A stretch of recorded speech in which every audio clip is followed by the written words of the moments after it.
and this meeting is officially called to order. We will start today, as usual, with our chaplain prayer and pledges, and Chaplain Tallis is here to lead us in both.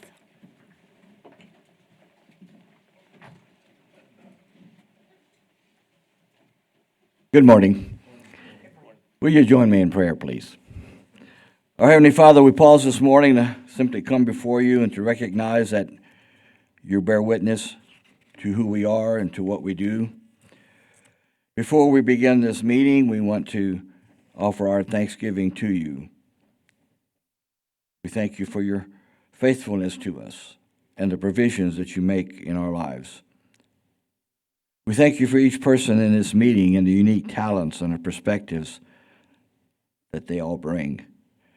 We thank you for the opportunity to gather together and to work towards a common goal. We pray for clear minds, efficient communication, and effective problem solving. We ask for your presence in this meeting as we strive to be productive and efficient in our discussions. Help us to stay focused and on task. Give us creative ideas and solutions that will bring about positive results, for we want to please you in all that we do. We seek your guidance. We thank you for your love and blessings. In the name of Christ, amen. Will you join me for the pledge? I pledge allegiance to the flag of the United States of America, to the republic for which it stands, one nation, under God.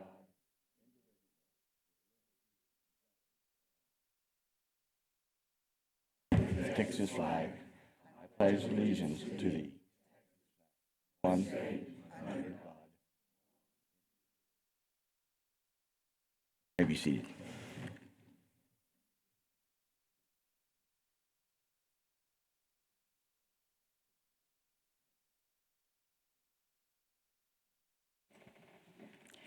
We have one proclamation this morning, and it is the proclamation for the Vietnam War Veterans Memorial Day.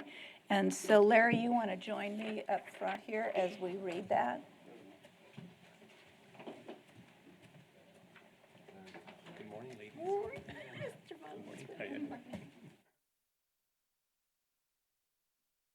And those in the audience who are here for this as well, please come forward.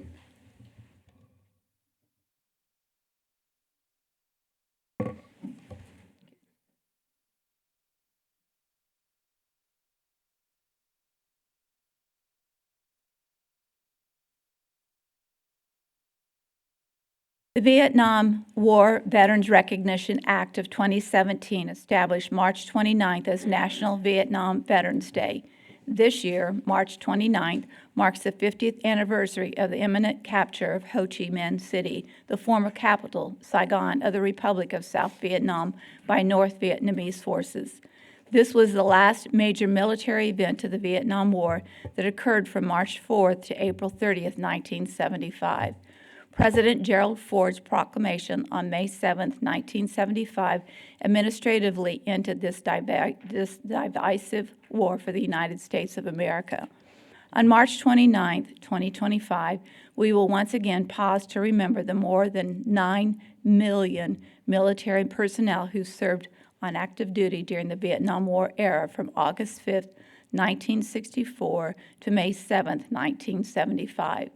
These commemoratives will include special tribute to the 3.5 million American men and women who served honorably in the Southeast Asia theater and the more than 1.5 million service members who either fought in combat or provided close combat support.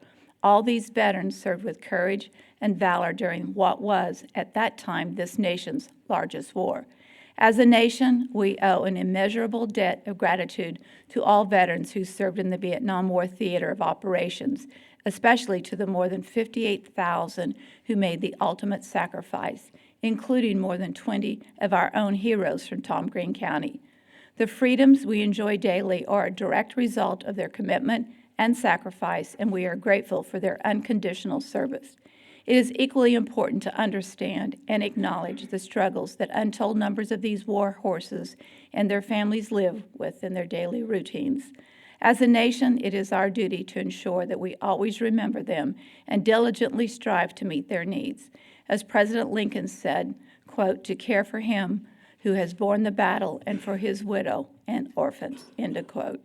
Now therefore, I, Brenda Gunter, Mayor of the City of San Angelo, Texas, in accordance with the Vietnam War Veteran Recognition Act dated March 28, 2017, do recognize March 29, 2025 as Vietnam War Veterans Memorial Day in San Angelo, Texas. Further be it known that the citizens of San Angelo remember with eternal respect the service, valor, and sacrifices of all former and current active duty personnel of the Armed Forces of the United States of America. Who would like to receive this proclamation?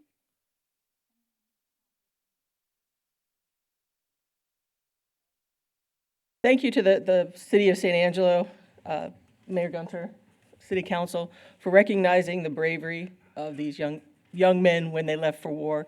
They did not get the welcome home they deserved, but we're making up for that now.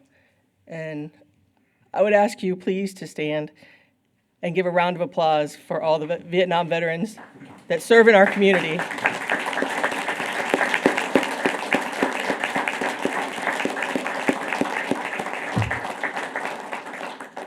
I know there may not be many in the audience today, but those that are in San Angelo love San Angelo because they love their veterans.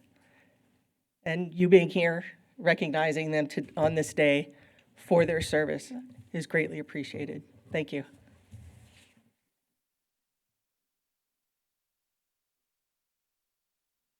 If I could ask the mayor and Chief Master Sergeant Retired J.J. Graham to stand in front of the podium.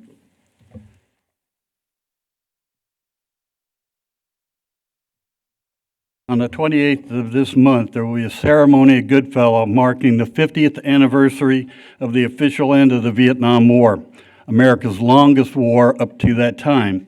We will be honoring Vietnam veterans who have passed. We'll have stone pavers which will be placed and unveiled honoring several Army and Air Force air crews that paid the ultimate sacrifice for their country during the war, as well as many living and deceased veterans of all services. Unfortunately, Mayor Gunter has a previous and unbreakable commitment and will be unable to attend the ceremony. Because of this, we are taking this opportunity to honor her publicly for her unmatched support and efforts throughout the United States of America's 50th anniversary of the Vietnam War Commemorative Partners Program. We take great pleasure in honoring the distinctive contributions of Mayor Gunter in welcoming home thousands of Vietnam veterans throughout West Texas who served during the war. Among those pavers to be unveiled will be one celebrating Mayor Gunter's selfless commitment during the 10-year span of the 50th anniversary program and ensured our veterans received a proper thank you from our country that was so strikingly absent in the years following the war.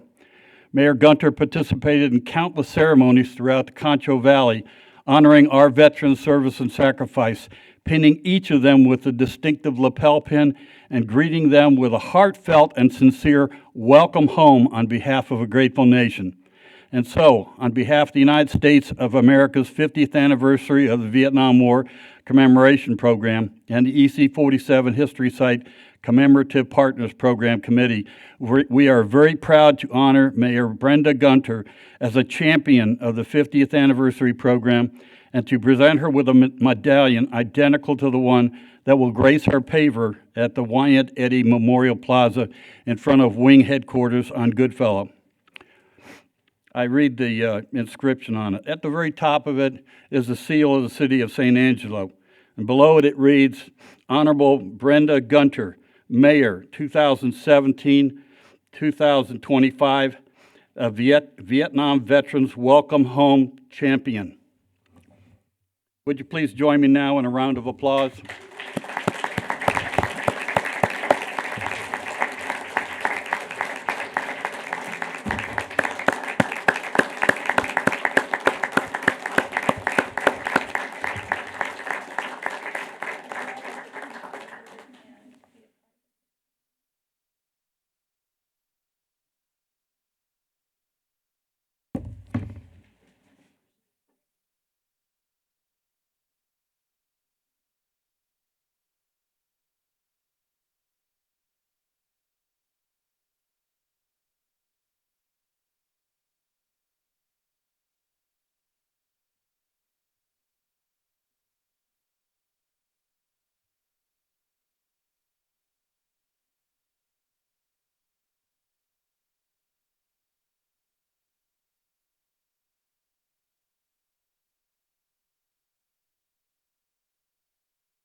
why I didn't speak. I wouldn't make it through it.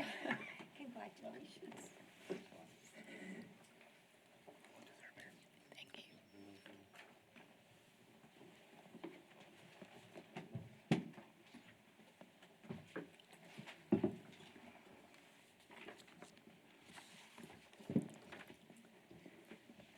We will now move into the public comment section of our agenda today.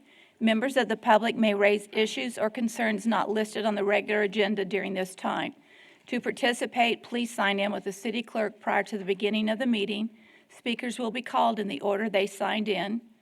When speaking, citizens must speak from the podium, address all comments to the dais, begin by stating your name and address or single-member district number, and limit their remarks to 3 minutes or less. Do you have people who would like to offer public comment?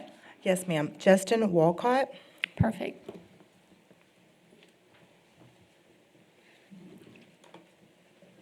Good morning. My name is Good morning. My name is Justin Walcott. I live on the 1800 block of South Harrison. I would like to say a few words before I get to my point. Is that going to be okay with everybody? As long as it's within the Yes, 3 ma'am. minutes. Yes, sir. 100%. To whom it may concern, I will not be silent. I will not be complicit. I will not put my head in the sand. I will not bear witness to genocide, to persecution, to suppression, to division, to manipulation of the masses, to draconian authority, to hate and dissonance. I speak only in the name of love, truth, harmony, and agency. If you have a soul in your body and you hear my voice, if my words move you, if you feel that stirring in your soul, that resonance, know this. Now is the time to see, to recognize a timeless shadow, the darkness of power. We must not tarry. There is not time until next season, until more favorable conditions. The time is now.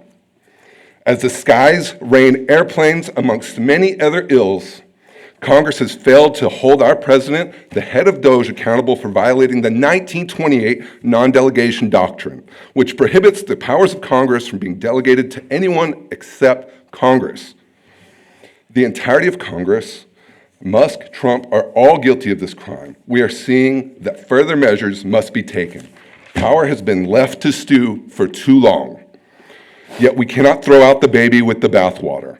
We must sweep away the old and usher in the new. The new cannot be another shadow of consolidated power, nor can we tear down our brothers and sisters' houses along the way. There is only one cure for consolidated power, and that is to share it. We must take back the keys of authority and return them to ourselves.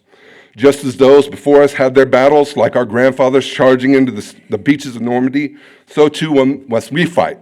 Yet we must not fight as they fought. To oppose with force only feeds the fracture. To embody truth, to radiate love, to move in harmony. This is the answer. The path of embodiment dissolves dissonance. If you intend to learn instead of be right, if you intend to love instead of hate, if you intend to be the light in the dark, to sow harmony, I wish to know you. We are trapped in a state of failure to thrive. There is only one cure for these ails. That is love, truth, and harmony. I will not be silent. I will light the path. I will open the door. I will sing out for my brothers and sisters to join me. Hear me and be brave. You are not alone. We must stand together. I am with you. We are with you with liberty and justice for all. Now, going forward, I request that my city hold a town hall for our representative of the 11th District. Thank you. Further public comment? Jamal Schimpert.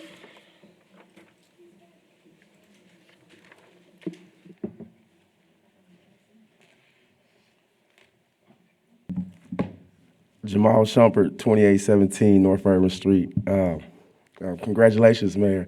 A lot of people don't receive rewards. Thank you. To get it from the servicemen, I don't think I've ever seen them give out an award. They're usually getting them. So you've done something right. Well, great, I would say. Thank you. Thank you. I don't really want to be combative and criticize on your day, but I came up here and I'm sorry. I chose today to do it.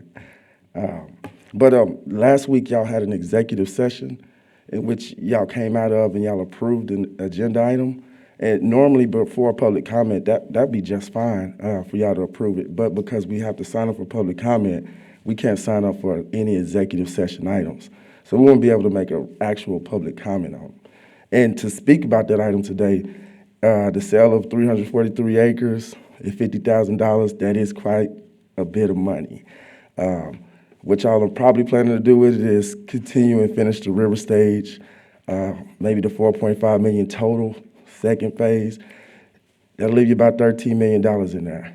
Given that our infrastructure and our roads are in a serious problem. Our water infrastructure hasn't been updated or corrected since the 1950s. We're working with that type of system. As far as it go with the road infrastructure, in 2 more years, maybe coming at the next meeting, you're going to pass bonds for the roads, or within this year, you're going to pass that bond. We have 1 more left. Well, there's a 10-year gap from the end of that bond passing to the next time, we'll pay off the actual road bond. So it's like 2027, we pay it off in 2037. There's a 10-year gap where we won't be able to, or we haven't built a program to cover the roads. That's not including the actual water infrastructure. That's tens of millions of dollars. So I know citizens are upset about these bonds coming up, but I would encourage them to look into these things in the capital improvement plan or in our water conservation plan. It will show you we will need to definitely pass some more bonds and probably acquire some more water, because we've lost quite a bit of what they would call the hard rate. I mean, the field. It's the hard field, and I think the soft one, where safe yields. Okay, sorry, it's a safe yield. So many numbers, so many things in my mind. Our safe yields, more than half are gone. As far as the firm yields, more than half of them are gone from 10 years ago. That's very concerning for me. But about to run out of time. I just thought that maybe, with the $17 million coming in from that executive session thing, we should probably use it really well. Thank you.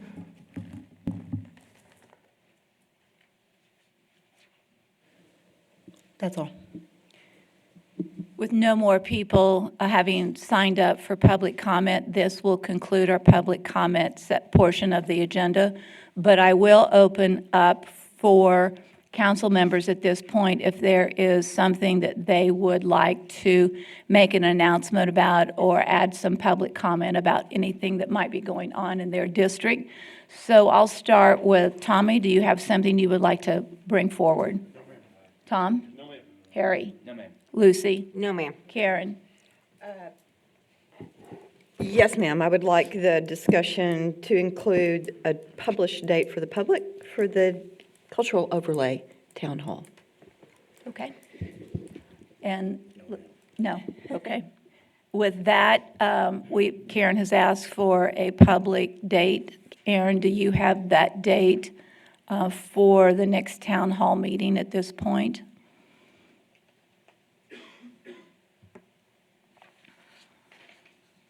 Yes, thank you, Mayor, and thank you, Councilwoman Hesse Smith. Yes, the date for the town hall for the cultural district is April the 1st, and that will be at the Oh, no, that's April Fool's Day. Gotta move it. That's not good. No. We're certainly not joking around, so we're... But yes, it is April the 1st at the Fine Arts Museum, the San Angelo Fine Arts Museum there at number 1 Love Street. It will begin at 6 p.m. It is open to the public. It's open to folks in the area. We do have on the Costa TX website the map of the area, the draft ordinance, how to contact staff to answer any questions. And we're working with some concerned citizens from the past meeting we're trying to get their top 10 items of what are concerns from them, and working through that and trying to answer those. And so we are working through those things currently. But that is April the 1st, 6 p.m., the Fine Arts Museum here in San Angelo. Thank you. Okay.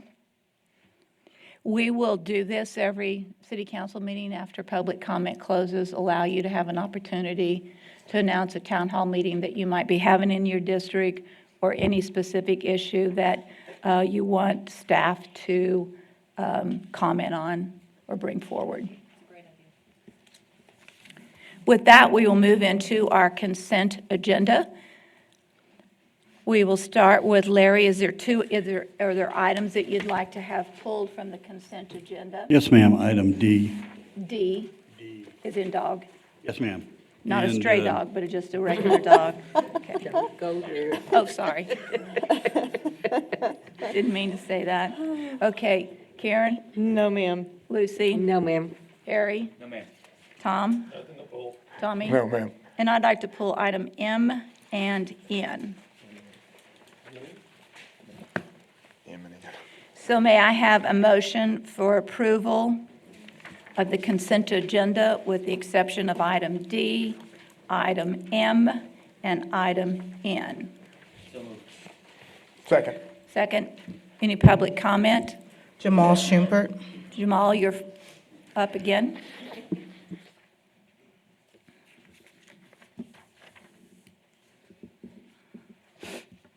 Jamal Shumpert, 2817 North Urban Street. Mayor, I would like for you to pull item J, but I know you're not.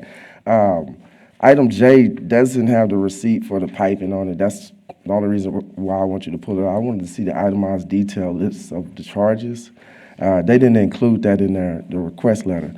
But again, on the subject of that actual reimbursement request, I couldn't find a program where we have a reimbursement program for piping. We have an infill program which does do that.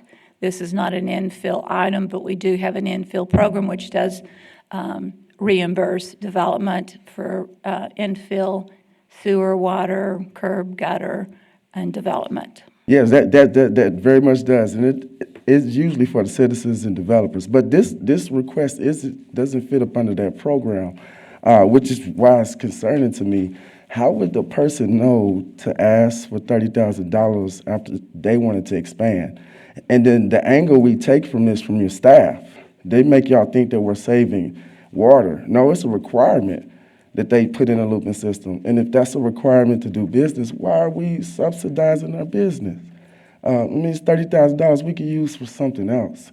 Quite a bit of different things, especially paying an animal services officer, putting that onto that tab. That's what bothered me. We don't have these programs and then we're giving out this money to the people who are not supposed to know to ask. That makes sense, especially when we didn't have a program for guest domain and we denied them. But here we are, we're about to approve these people asking for $30,000 in a program that doesn't exist. I don't see the equity or fairness in that. That's the problem I have with it. Now, I do like the fact that we've taken the steps to make an interconnecting looping system so that we don't waste our water. But why are we going to pretend that they don't have to put an interconnecting looping system when we're requiring them to do that? It just doesn't make sense why we spend $30,000 on that. Here, I just need some clarification because that item wasn't pulled. So can we continue this conversation on an item not pulled? He does have the ability to make public comment regarding anything on consent agenda that is not pulled. There you go. Well, Mayor, Go ahead. that was just my main concern, that we're offering this out to the business community and reimbursement to a bank. Don't we go there to get money and give them our money versus people programs? I mean, it just didn't make any sense to me. Well, I tell you what, Shane Kelton's at the back of the room, and I think he can make sense out of your questions. So if you'll go back and visit with him, he will talk about what is in this document, why we're doing it, why we're approving it. And so if you'll please talk with him, I think he will. Mayor, I appreciate your effort, but I don't think he can make sense of $30,000 we don't really need to spend. I think he can, and I thank you. Thank you. Any other public comment? All right, let's have a motion for approval of all items except for D, M, and N. Tom, you did? Oh, yeah, because we did public comment, so now we need to take a vote. I got lost. All those in favor, say aye. Aye. Hearing no nays, consent agenda is approved with the exception of item D, M, and N. We'll start with item D, consider awarding task order number 2 under IDIQ agreement PW-02-24 engineering services for modifications to the Bill Ayler Senior River Stage to Anthropec Hibbs and Todd in an amount of $490,000 for civil, mechanical, plumbing, electrical engineering, and architectural design documents, and authorizing the city manager to negotiate and execute all related documents. Al, you're on. Good morning, Mayor, Council, Mr. Valenzuela. Al Torres, Construction Manager. I'm here to answer any questions that you might have. Larry? That was a wonderful tour you gave us yesterday. Thank you. It opened our eyes and answered a whole lot of questions. It really did. I wish you could show that map to everybody that would like to see it, on what we're doing to meet not only the requirements of the river stage, but specifically the ADA, if you could. Sure. You mean just pass it around, or? Well, I don't know how you would make distribution, but just seeing that this morning made me even more comfortable with what you're doing. Right. If you're talking about what I showed you earlier, of course, this project hasn't been designed yet, but I did do a layout to show the engineers that we're hiring, this is roughly what we want to give them a starting point. But yeah, ADA is one of the things that we've got in mind. All the other items we talked about are part of this other Phase 1 project that's already been approved. So basically, that's already in the works. Anyone who would like more information concerning it can certainly get hold of Al. He'll be here for the rest of the meeting, and if not, they can reach him at City Hall to sit down and review the map and understand it in greater detail. I have one other item on the pre-development design meeting. You have the department heads that have an interest in it, but I would like to see one person there that specifically is there for ADA. Of course. Thank you very much, and thanks Sydney for me too. Sure. You guys did a wonderful job yesterday. We'll do that.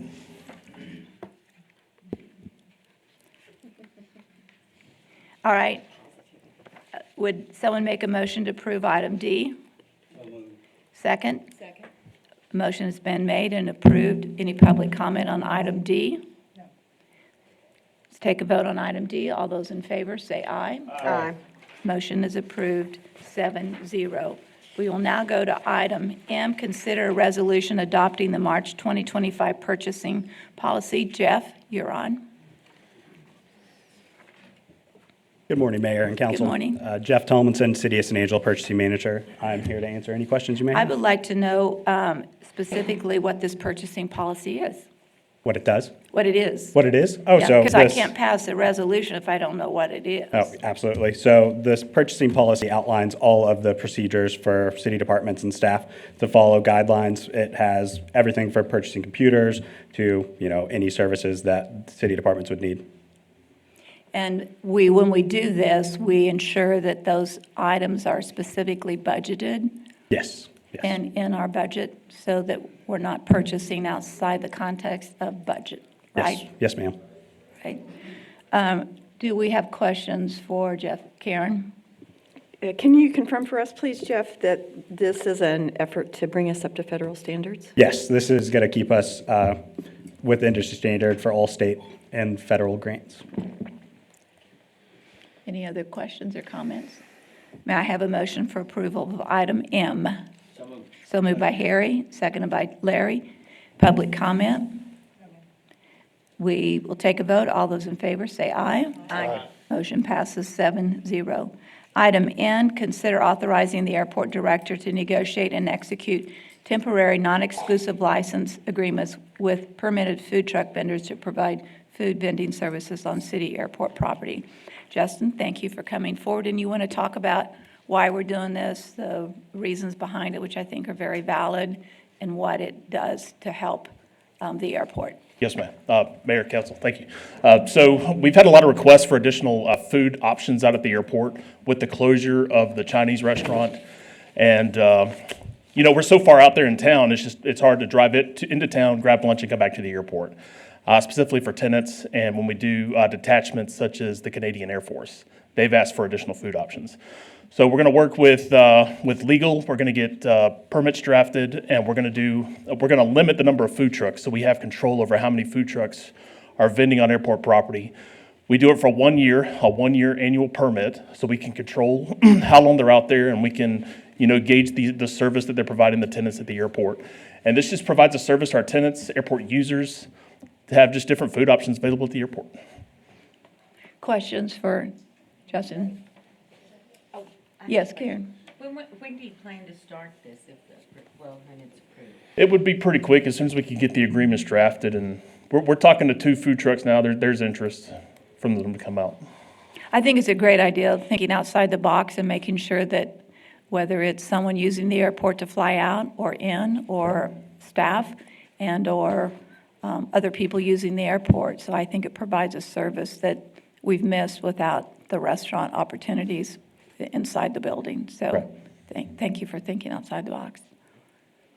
Larry, you look like you have a question. I wonder, have you had any feelers at all in the restaurant? There's a number of people that I know that really like going out to the Chinese restaurant. No interest at this time. Is that right? Yes, sir. I see the difficulty. I mean, you got 3 flights coming in a day and 3 leaving.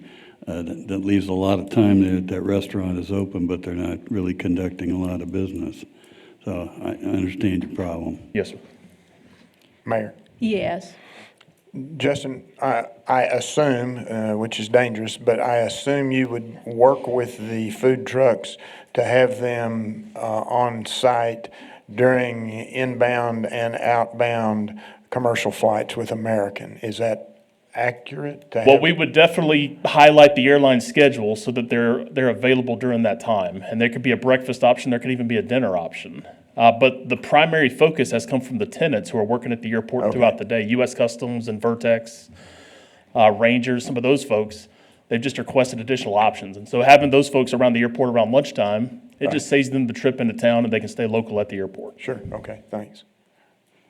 All right, Mayor, with that, may I have a motion for I'd move Harry? approval. Yes, a second by Lucy. Public comment on this item? All right, let's take a vote. All those in favor, say aye. Aye. With no nays, motion passes 7-0. That concludes the consent agenda for today. We will now move into our regular agenda items. Comments regarding items on the regular agenda may be made by the public when each item is discussed as outlined above.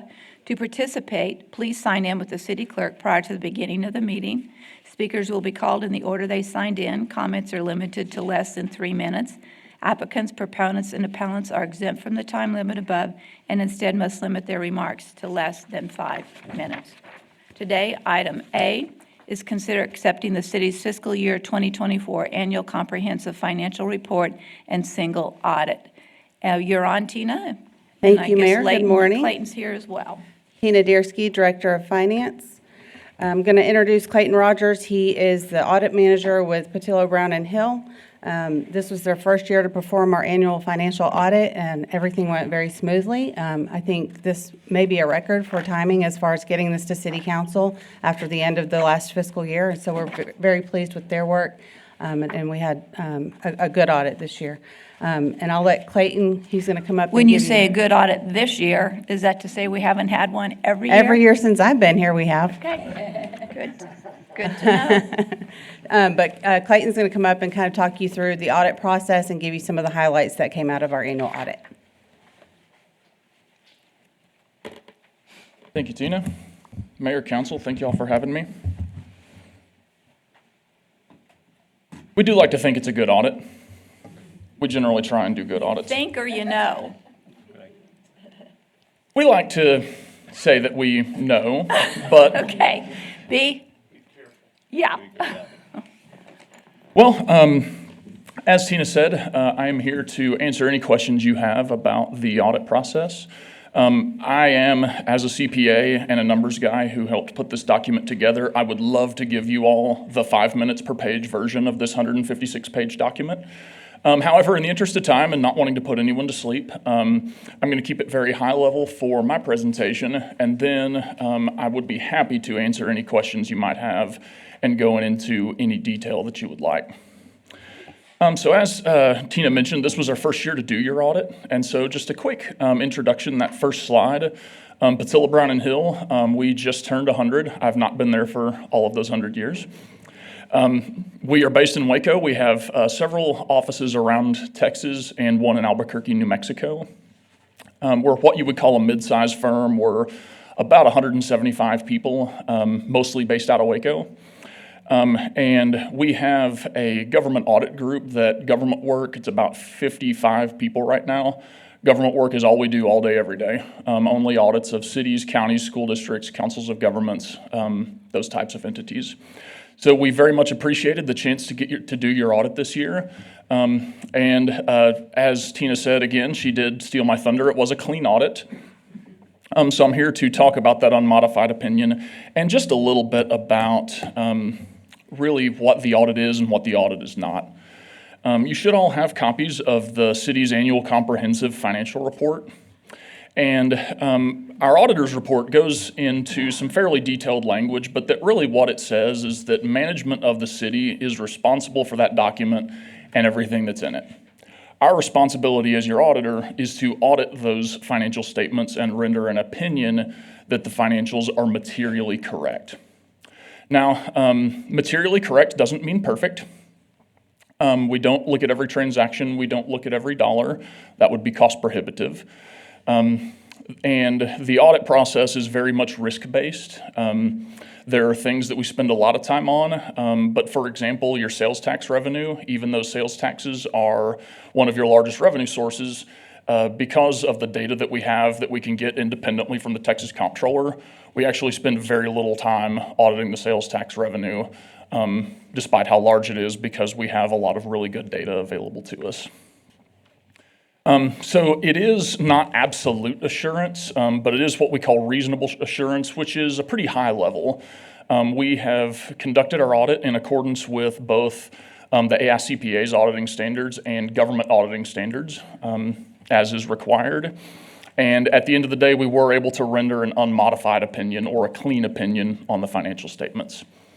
And so what that means is that based on our audit, we believe that these financial statements are presented materially correct in accordance with accounting principles, and that there is nothing in the financials that is incorrect or omitted that would be considered material.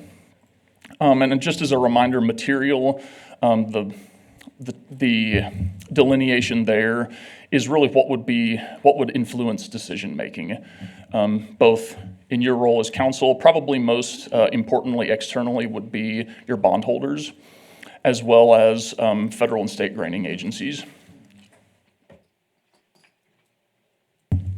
However, as has happened in the past, you also get a 2-for-1 special. You get actually a second audit opinion, which is ironically called a single audit.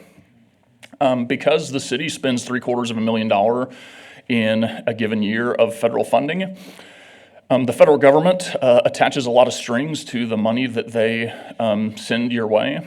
And so that compliance audit is triggered. And really what we do is, again, we don't look at every program. We don't look at every dollar of the programs we do look at. But we pick, in this case, it was one program, and we do a deep dive on the compliance requirements for that particular federal program.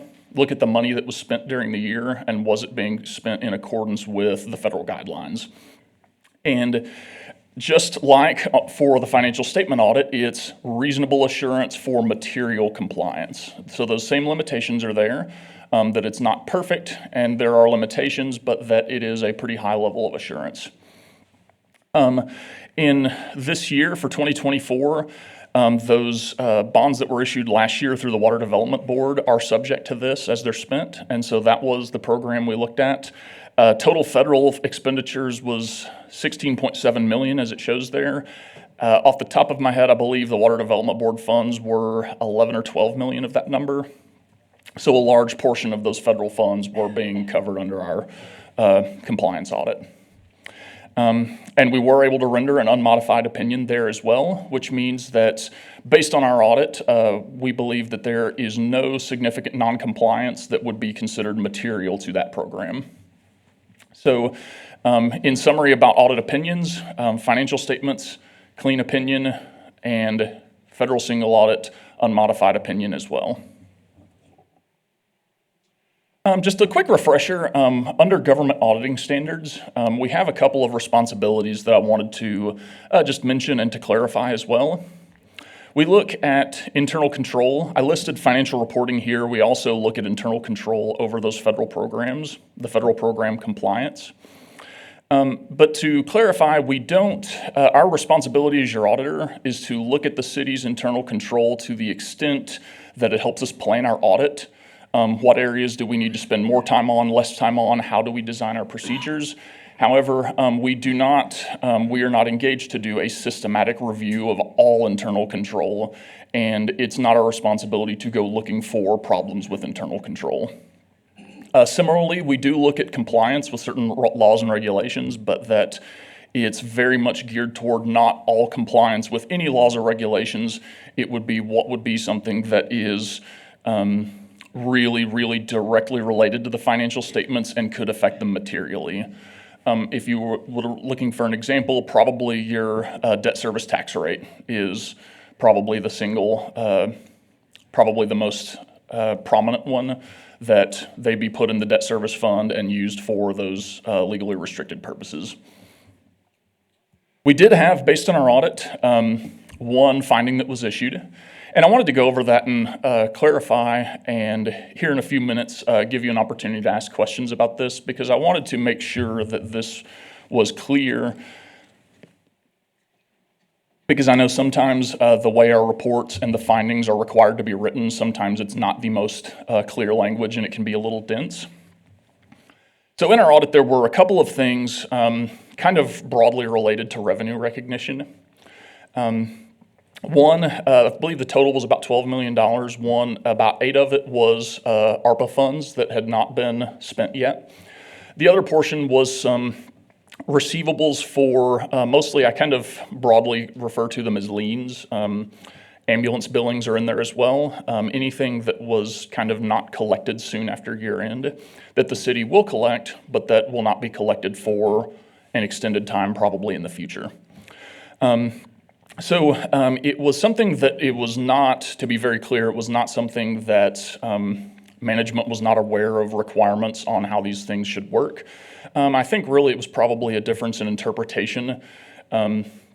Specifically for the ARPA funds, we take the stance that if you, as you know, if you don't spend those ARPA funds, you just had last year, 12/31/24, you had to have it all obligated. And then 2 years later, if you don't have it all spent, you have to send what you didn't spend back to the federal government.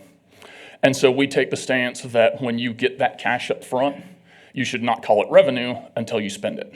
And so that each fiscal year, instead of recognizing it all as revenue in the first year, you recognize it over several years and you defer the portion that hasn't been spent. So it's good timing to stop for a minute. So I can ask a question on page 19. And that question says, or the entry says, less allowance for uncollectible, which is $8,392,829. And then the next line is due from other governments, which is $4,737,319. Is the $8,392,000 the ARPA money that you're referring to? No, ma'am. The ARPA money, if you look one column over and down in the liabilities section, that's $7,551,000. That unearned revenue represents the amount of ARPA funds that have been received but not yet spent. So what would be the $8,392,829 that's allowance for uncollectibles? What are those uncollectibles? The largest portion of it is court fines receivable. That court fines, it is something, whenever it becomes a capious warrant, that it is a fine that is due to the city. But that, as we all know, not everybody pays their ticket, and sometimes that speeding ticket receivable, so to speak, you may not ever actually get it. And so that allowance is an accounting device to where management's trying to estimate the portion of those receivables that may not be collected. So then due from other governments, the $4,737,000, what's that? I don't remember off the top of my head. Staff would certainly be happy to look into Tina it. might have an answer. That's the amount that is receivable from the county related to the street contract, the street Yes, reconstruction. I got it. So Tina, do you have a comment on the $8,392,000?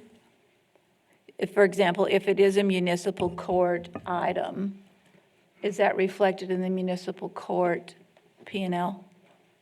It would have been in the past, yes. It would have been written, as a receivable and as a revenue, but as he said, this accounting mechanism allows us to better estimate what we will actually collect and call that the receivable rather than overestimating what our receivable is. Could we, as a council, have some detailed information on that 8,392,000 in terms of where those dollars are as an uncollectible? You bet. Yes, ma'am. We'll get Okay. that to you. Thank you. Yes, ma'am. Thank you. Does that cover your question, or would you like to? Yeah, you brought up uncollectibles, so the timing was perfect. Perfect.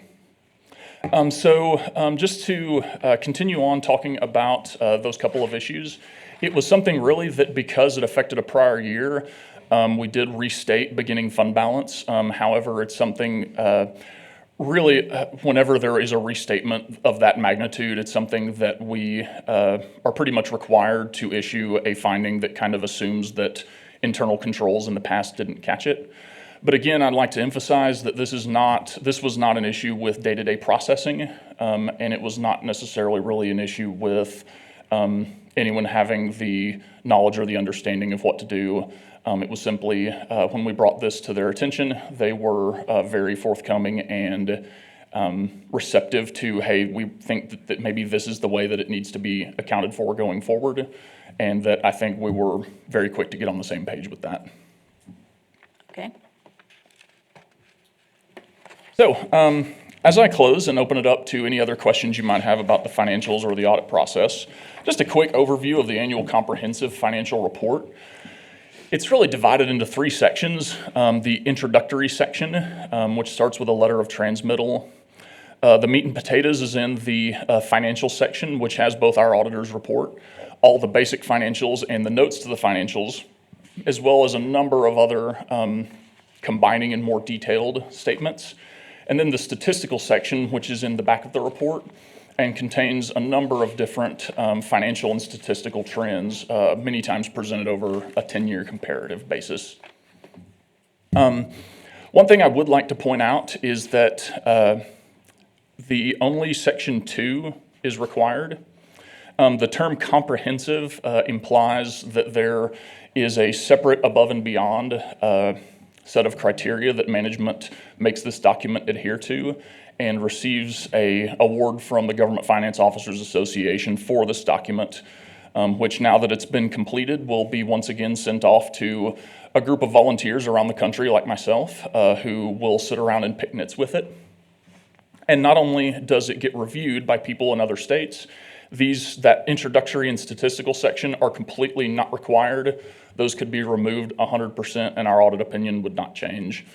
So that I just wanted to point out that there's a lot of extra and more detailed information in there that management's put together for the readers of the financials. I think that's an important statement to make because we need council to understand why this audit is so important and why asking questions for verification of information is so important because it is utilized beyond this council meeting. Absolutely. So my next question would be this. So if I go to my Blue Book and have year-ending Blue Book numbers, and I look at this, the property tax dollars and the sales tax dollars do not match up with the Blue Book. The Blue Book being? Our document that is the financial document given to us at the end of every month. And it's not a large dollars, but their dollars don't match. So this document doesn't match this document. Tina? When the auditors make adjustments, they give us adjustments for property tax and sales tax to true up at year end, and that is accruing for probably the next 60 days after year end, accruing those property tax or sales tax that came in right after the end of the year, but should have been counted as revenue in that year. Well, the good news is we received more property tax dollars than was in the Blue Book, which is a positive. It wasn't a lot, but every dollar counts, right? And then the sales tax dollars, they were a little bit under what we reported in here, so that is good. There was pretty big difference on franchise taxes. So in franchise fees, we received in the Blue Book $6,799,096, and this says $3,792,438. If I may, just one thing in just speaking in general terms here. I'm painting with a broad brush, and we would be happy to get a copy of that from management and help give you a little bit more detailed reconciliation. One thing in general is that with this being our first year, we help prepare these financials, and so every individual account that is on the general ledger has a name and a place in this document. And as we put it together, we did make some tweaks or some changes to how a few things might have been presented here. So it might just be a geographical difference. Ryan just let me know, I think what it's going to be is a reconciliation between the water and sewer franchise fees and eliminating those so that they're not double counted between the general fund and the water and sewer and other funds that pay into the general fund. So then the next question would be this. So when we go into budget session, do we use the Blue Book numbers for budget numbers, or do we use this audit for the numbers? When we go into budget season, we use the prior fiscal year's target expenditure and target revenue. And so we base it on FY '24's budget. That's what the departments Audited get for the numbers? following year. Okay. And they are able to move, within that target allotment that they're given, they're able to budget based on that. So that would be the audited numbers or the Blue Book numbers? It would be Or based on. something in between? When we look at, when city manager's office budget and I look at our budget for next year, we use actual numbers year-to-date and base it on projections from that, as well as previous years, kind of an average of the last 5 years, as well as current year, actuals, in case they're not coming in like we expected them to. We kind of look at that and determine whether we may need to lower that revenue budget next year. We may need to increase a little bit, that. Well, I get the idea of budgeting.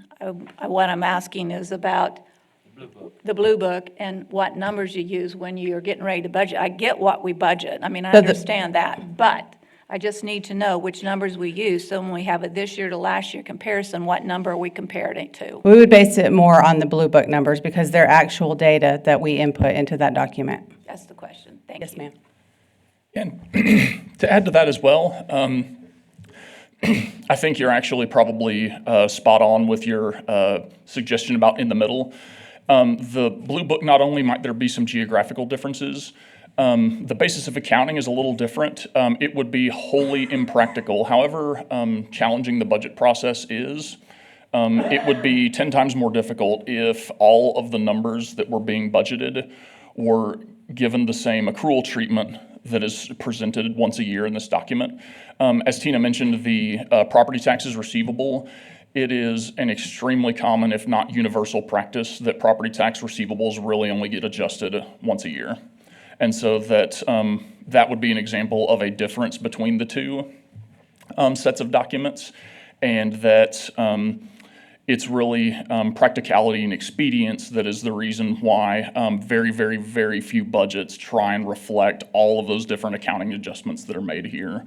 But I would agree that while that is the apples-to-apples comparison, this is what we would consider the audited starting point, but that really that's the main source of the difference. I mean, I get when one is published, there can be transactions that continue to happen or something that solidified a number. But it's just important to know which documents we use as final numbers for budgeting, which is not your job. Your job is to tell us what the numbers are and whether they somewhat match up with what we are given. So Absolutely. I get it. Thank you. And again, as we close on that, as y'all go into the budget process for, I guess, fiscal year 26 now is right around the corner. If there's anything we can do to help as far as reconciling to this document, we've given some information to staff and are always happy to assist more if needed. Okay, so on my page 25, it is a statement of net position, and it says less allowance for uncollectibles, and this is where I think you're referring to some of that. So we have $720,000 worth of water, and then $321,000 worth of sewer. And my question is, does that mean we have water customers and sewer customers who are not paying their bills? And this is what is left on an annual basis or accumulated basis for uncollectibles. That is not, that is everything life to date, so that accounts receivable number, as of 9/30, that is the amount of utility bills that have been billed and you haven't received the money. That's everything that has not been received that could have been billed, anything any time in the past, no matter how far back. And that then simply, if it hasn't been written off yet, it would be in there. And I will say that 720,000 in water, for example, usually a lot of the standard practice is that anything over about 90 days is kind of how that number is calculated. Although I would emphasize that's kind of how generally a lot of times it gets done for accounting purposes, but that's not me speaking to how management actually tries to collect or write off accounts. Well, That's a completely separate process. council, what we'd like to know is, do we have $720,000 or over $1 million in sewer and water of uncollectibles? Is that a 2024 number? Is that over a 10-year window? We've got $1 million worth of water and sewer that we are owed as a city. And so the question mark is, is it like over 5 years, Tina, 10 years? Is it? It's over 6 years. Anything over 6 years old, we write off. So that would be an accumulation over a 6-year period.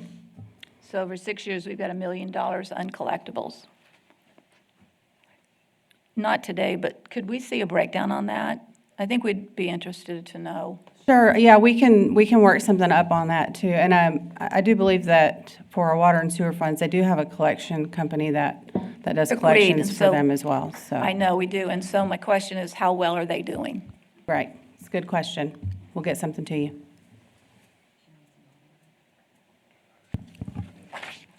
So that actually was the end of my planned comments, and so I'd be happy to answer any other questions that y'all might have.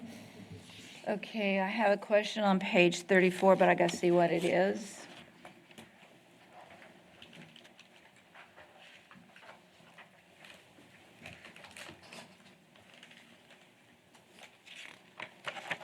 Brenda, do you mind if I go ahead and ask? Oh, please.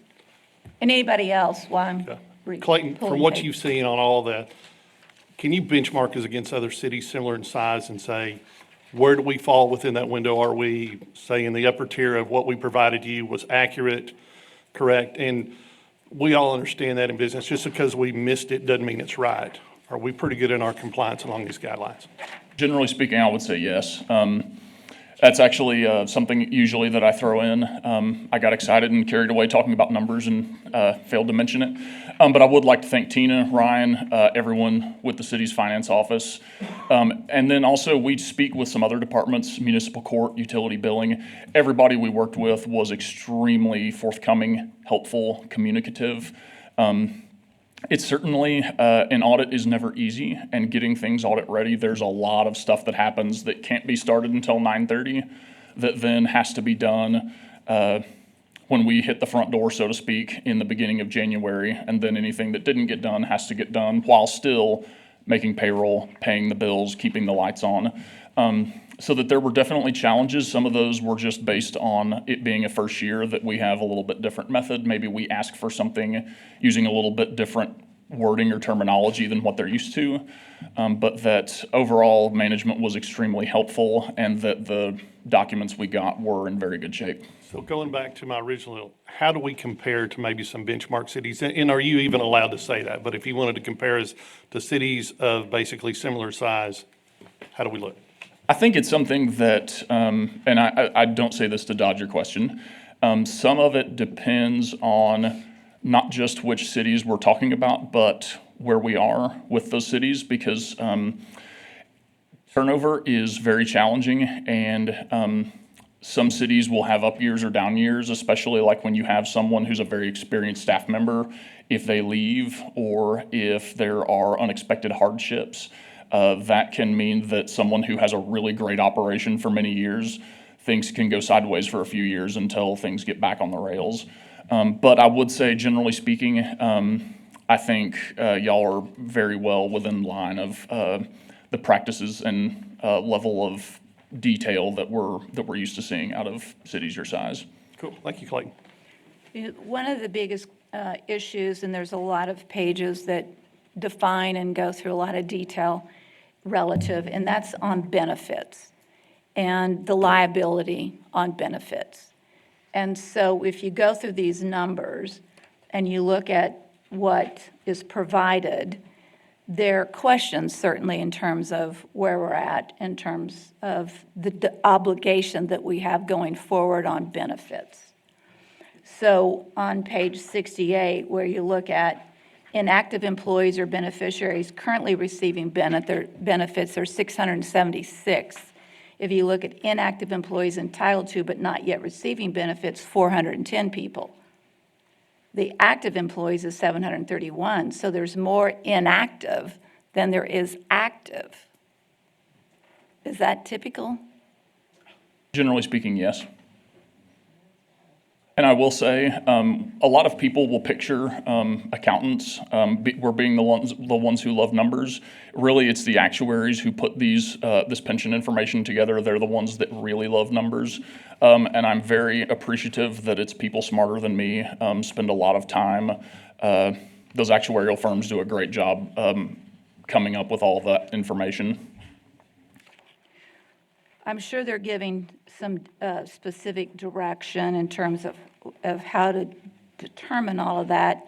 So Yes. when I look at page 68 again, where we talk about the liability was determined by an actuary valuation as of December 31st, 2023, using the following assumptions. And these assumptions are inflation at 2.5% a year, which I would say is probably low compared to what we've experienced. So that number would be a question mark. Overall payroll growth, 2.75% a year, which again would be a low number compared to what is happening.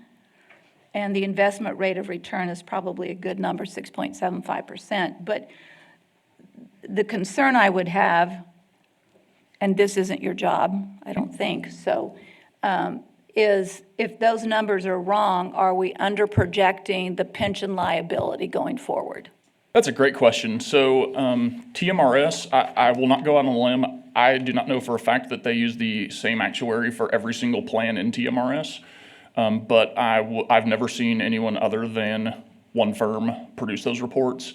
And so one of the things that they do is what they call experience studies, where they, when they develop some of these assumptions, they actually look back over a period of time and collect a ton of data to actually develop those assumptions.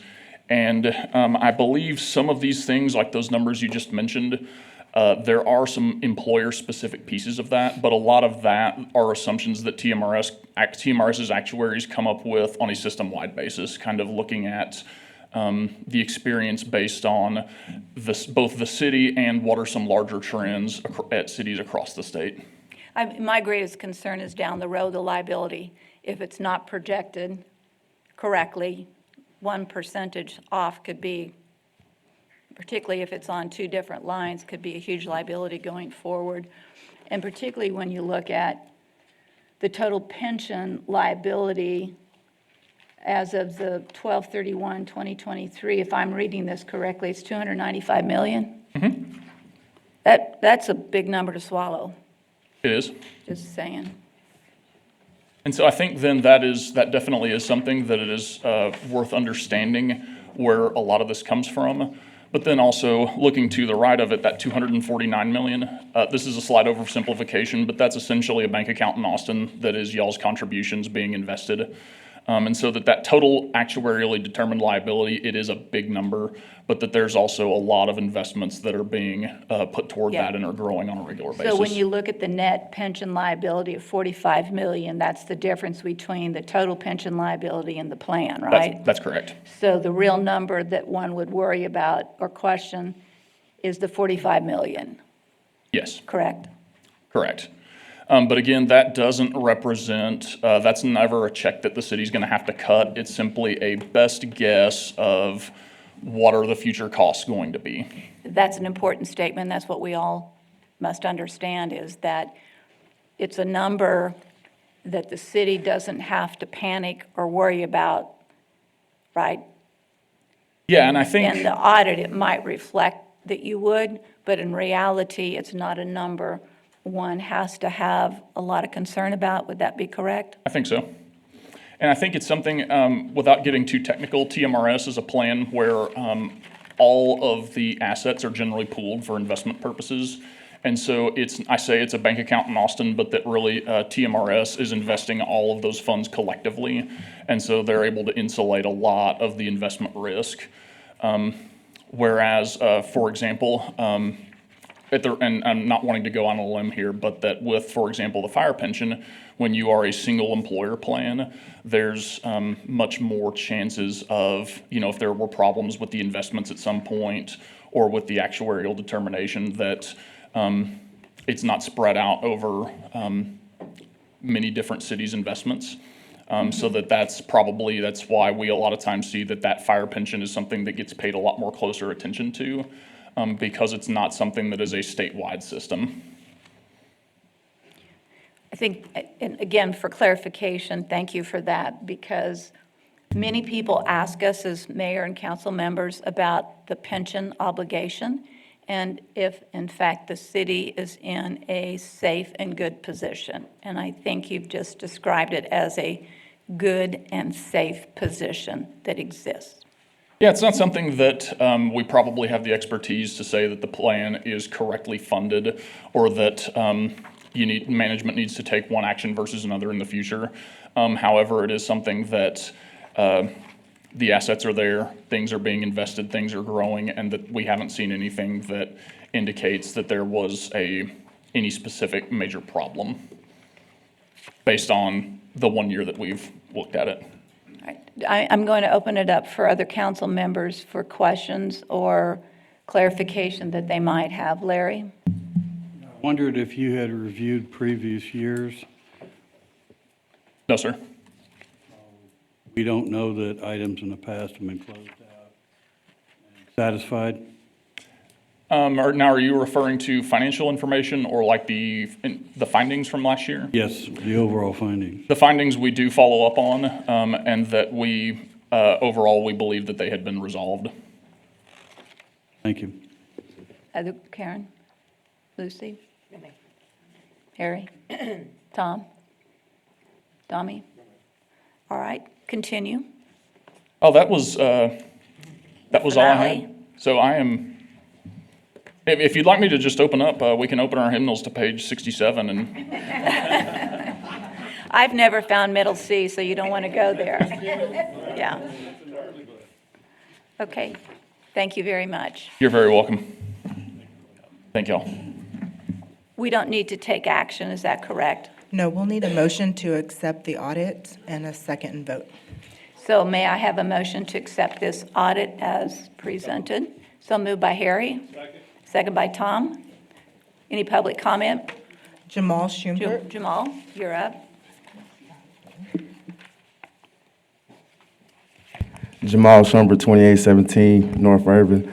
I should first say I'm actually certified to teach economics and government in the state of Texas. So what this guy's talking about internal controls is a serious problem. What he means by that is that there's some area in which you don't have complete control over. And I know that area. It's mostly out of neighborhood and family services, because they could send through a project and it don't actually have to be a project. It just goes to purchasing. Purchasing approves it. Then Mr. Gotti's department looks over it. Nobody actually goes out and looks to see if that was the actual project that was done. So that is a control I see as one of the problems. Another control is like how you said, Mayor, they get to use whichever numbers they want. Sometimes they're using the actuals, sometimes they're using the ones they present to us, which leads me into the problem today. I asked if I could get a copy of this financial report because I think it should have been public. I didn't get a response. Well, from Ms. Stastny, which isn't her job, but I did from Mr. Gotti, and he said that we don't release them because they may not be approved, which makes sense. But while y'all have this up here, I don't have it. So I'll just go off of last year's annual comprehensive financial report, in which we charge citizens $41 million for the water, and it only cost us $14 million. And also, we paid $9.7 million in salary in that water department. That's $25.7 million of 41 that we charge the citizens. Things like that need to be brought to the table so we can discuss them. I do understand we have water projects that are tied to some of that extra 15 million, 16 million that's left on there. Why not discuss these things during this time or during your strategic planning workshop time? But the annual comprehensive financial report, as you were stating, Mayor, is very, very important for the future, for the city's short-term and long-term progress. It includes how much debt we have short-term, how much debt we have long-term. It includes almost every single thing about our city. And it is, to do all those numbers, it takes a department of people. And we be doing them a shame in my area of concentration not to even look at it. Economists do so much work for you guys just to not even take a look at it. You don't have to do nothing, be able to add and subtract and divide and multiply to do the things we did for you. We took out all the equations for you had to do. Just look at it, just read it. It's very, very important. Thank you.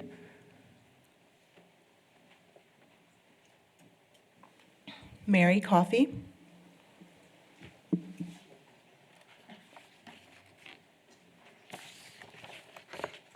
No, thank you. Mary Coffey. I'm in Single Member District 6, and I'm going to be sitting in Larry's chair here in a few months, so I'm glad to be here. I had a few questions, or actually just a few statements regarding the audit. I'm very curious to know, when did council receive this audit? Was that made available Friday? Was it Friday? At this particular time, Ms. Coffey, it's just public comment. There's not an exchange between council and... Okay. Well, it was on the agenda Friday, so I'm going to assume that that audit was made available then to you on Friday. That's a huge document to look at and try to understand, and that's a very short amount of time. And I've audited not only this city, but cities larger and smaller. I do not believe that there was enough input, both from council in the beginning nor at the end. As a citizen, I find that disturbing. I think there should be more consultation and more input. I hope that will be remedied in the future.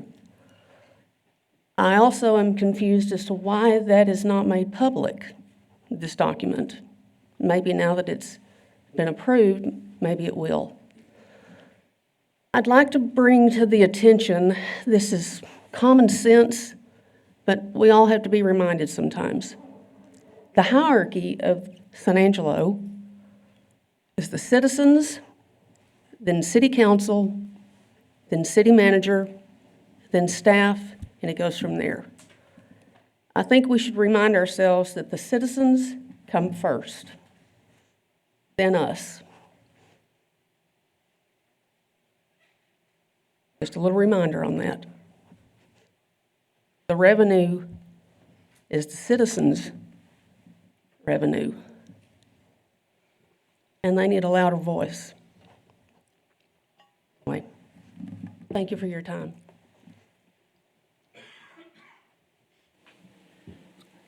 That concludes.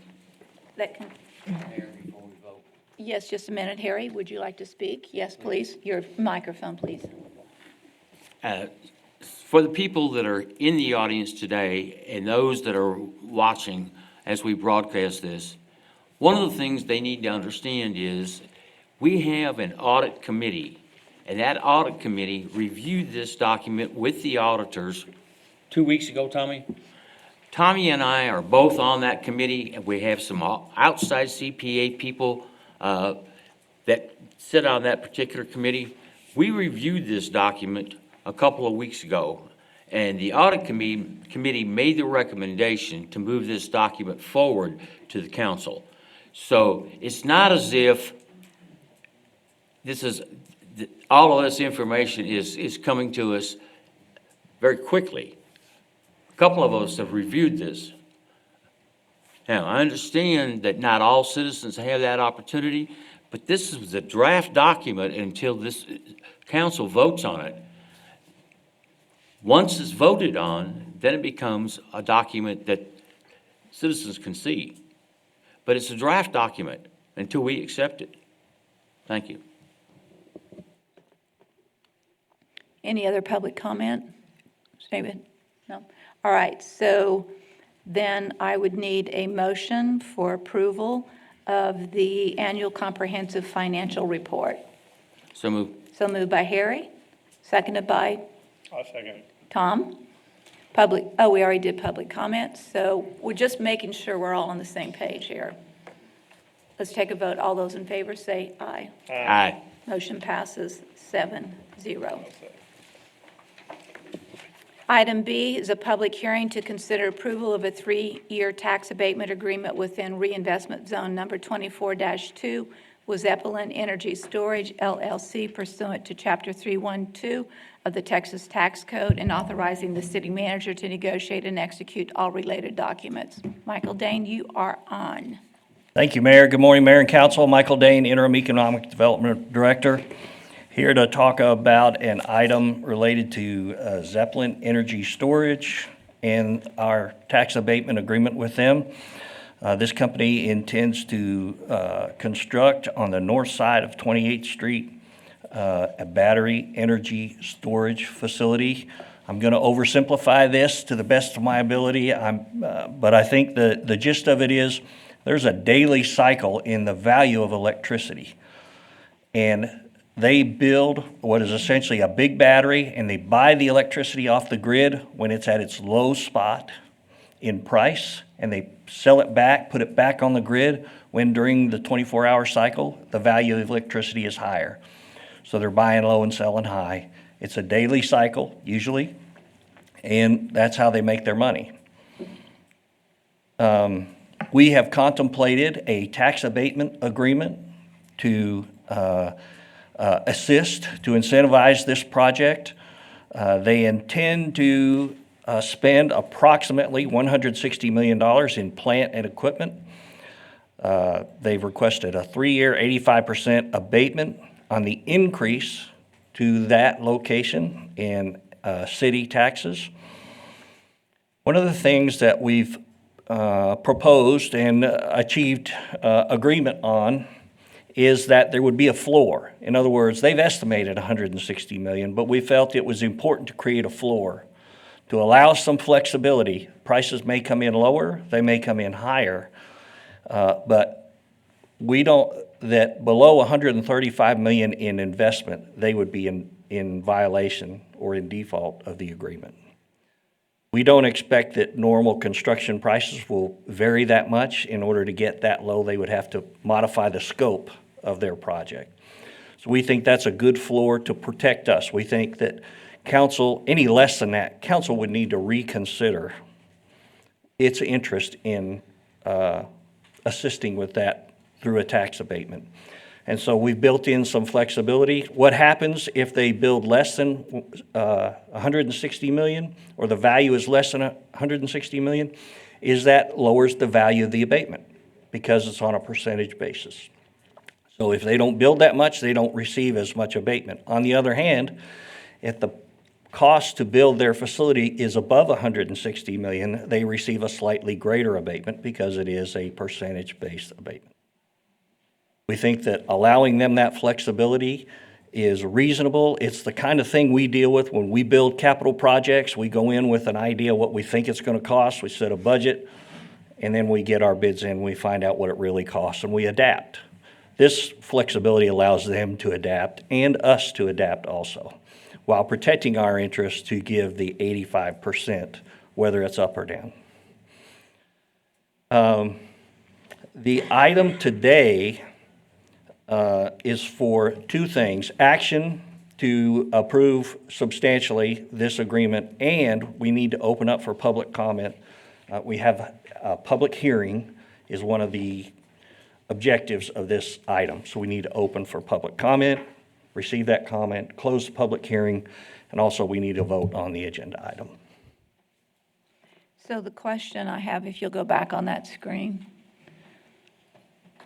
is the $4,461,500, is that in total or is that year one? Because it says has requested a 3-year. So is that the 3-year total, or is that 1 year plus 2 year plus 3 year? Great question. I'm sorry I didn't cover that. That's the net revenue to the city over a 10-year cycle after giving the abatement. So do you have a So- dollar valuation of the abatement? Is approximately 2.2, I think was the latest computation, approximately 2.2 million. Over that 3 year? Pardon me? Over the 3 years? The first 3 years, yes, ma'am. Okay. And so we see a net gain of 4.4 million over 10 years if they build at the $160 million level. If they build at the minimum level of 135 million, we estimate still a net gain of 3.6 million to the taxpayers. So to be clear, so right now, the tax revenue to the city would be 4.461,500 million. Do you deduct from that the 2.2 million of the abatement for a net number of 2.2 million? Or is that 2.2? Two's already out. Two's already out, Mayor. That's just for clarification. That's So a good point. Just So to we know. clarify, if there were no tax abatement and they were building at 160 million, it'd be approximately 6.6 or 7 million. That's important to say. Thank you. Other questions from council or comments from council? Okay, so then that would mean I would need a motion for approval of item B. I move to approve, Mayor. Lucy made a motion to approve and Larry seconded it. Public comment, please. There was no public comment. There's none. With that, we'll take a vote. All those in favor of approving item B, say aye. Aye.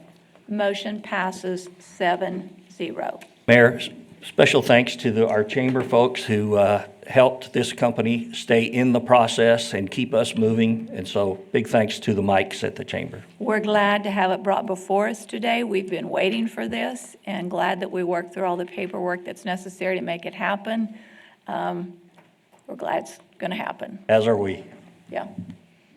All right, item C, consider approving tiers incentive requests for 4 South Tiers private projects totaling $184,356.12 that were approved by the Tiers Board on 2/25/25. Aaron, you're on. Thank you, Mayor, City Council, Mr. Valenzuela. We did have our tiers meeting back in February, and we did have a South cycle open.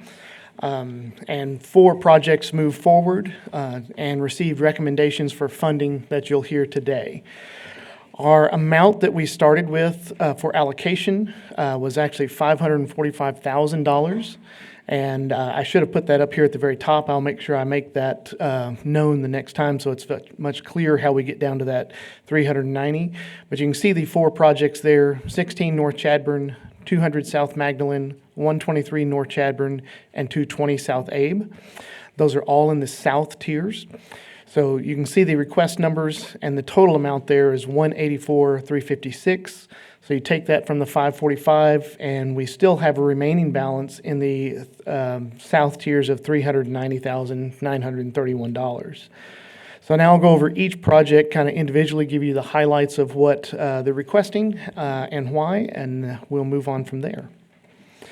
16 North Chadburn, their funding request is the full amount in the south of $75,000, which requires them to do a match of 25%. Their proposed project cost is $168,500, so their match is $93,500.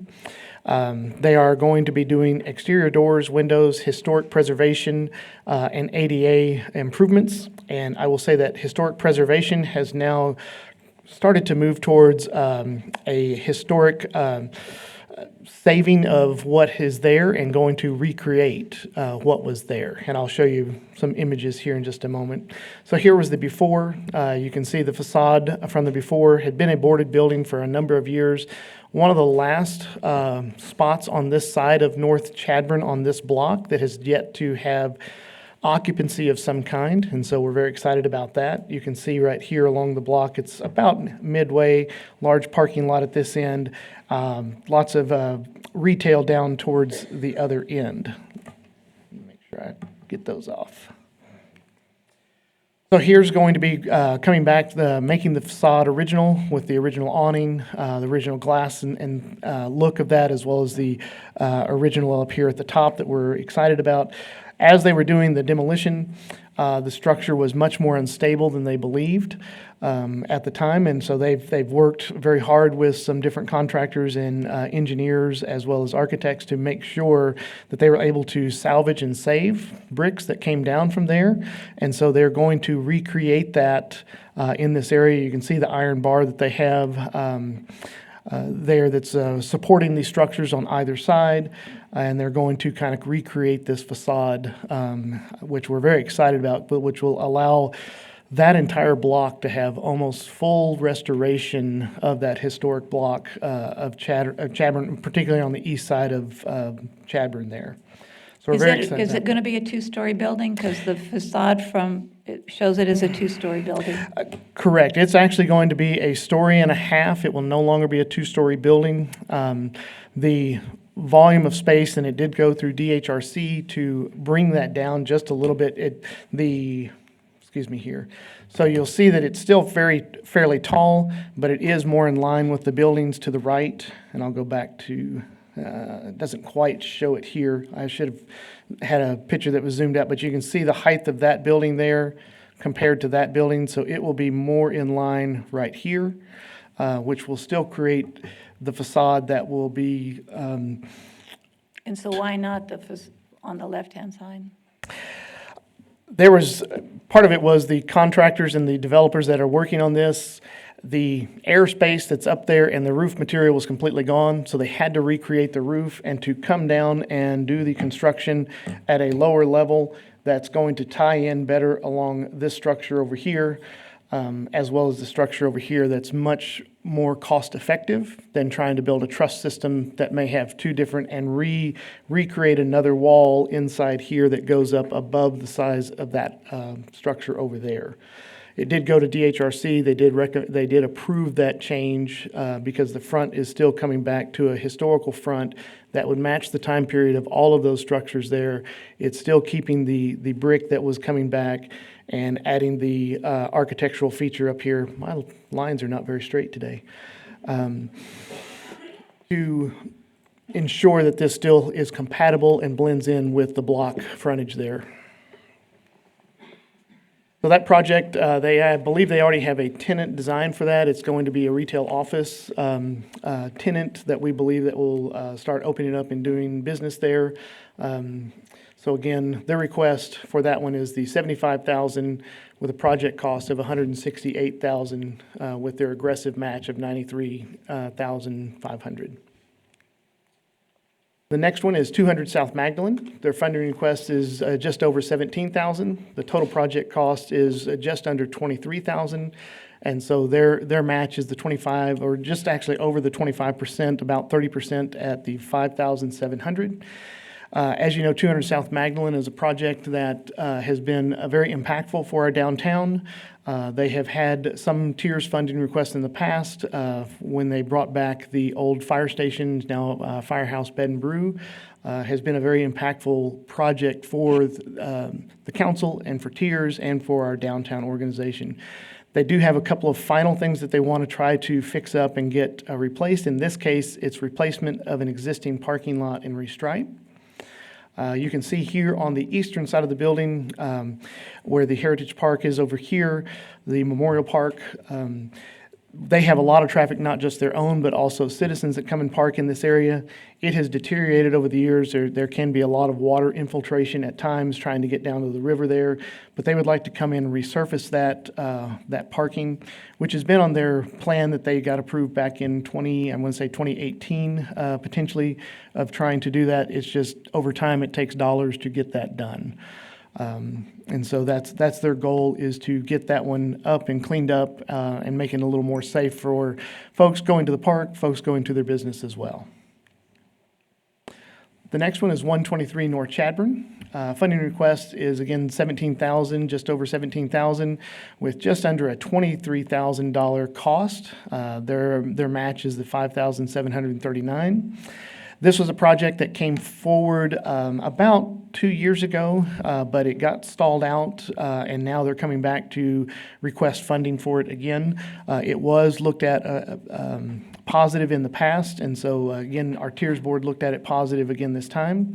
This actually adds the installation of a historical awning on the front of the building and a mural on the side of the building. So this is, and maybe the applicant can correct me, but I think they're going in the direction of a change of a retail business coming into the art gallery. They may still have part of the art gallery, but it's still going to be a functioning business at that corner there of 2nd and North Chadbourne. It is a fairly prominent side that you see as you're traveling into downtown coming from the south. So they are requesting to put this mural on this wall right here.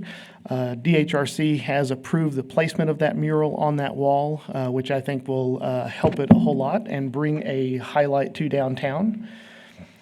And then back in, I believe, 2019 to 2020, as they were moving forward with the project, you can just see it right here. There is an original awning that will be replaced that they did get approved. We'll go through an encroachment agreement if there's not one already in place, but you can see how it has the traditional brackets that come out. It is it is not poles into the ground, but it is bracketed from the main wall, and they're looking to add that to the facade, which I think will improve the facade significantly as well. And I think they're also looking at working on the doors in that area to liven them up, which has already been pre-approved by DHRC, not necessarily part of this request, but they're looking at doing that in the near future as well. I will say this, that for those of you who don't remember this building before Jerry invested in it and turned it into what it is today, we considered it one of the buildings that was in its worst condition. And we considered it like one of a major eyesore. So the improvements that have already been made have changed the dynamics.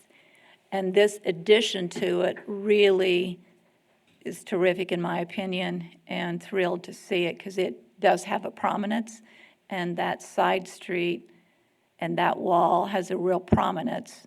And this picture that you show of the building was certainly prior to the renovation, but the end result has been wonderful, and I love to see this added to it. It looks great. Yes, ma'am.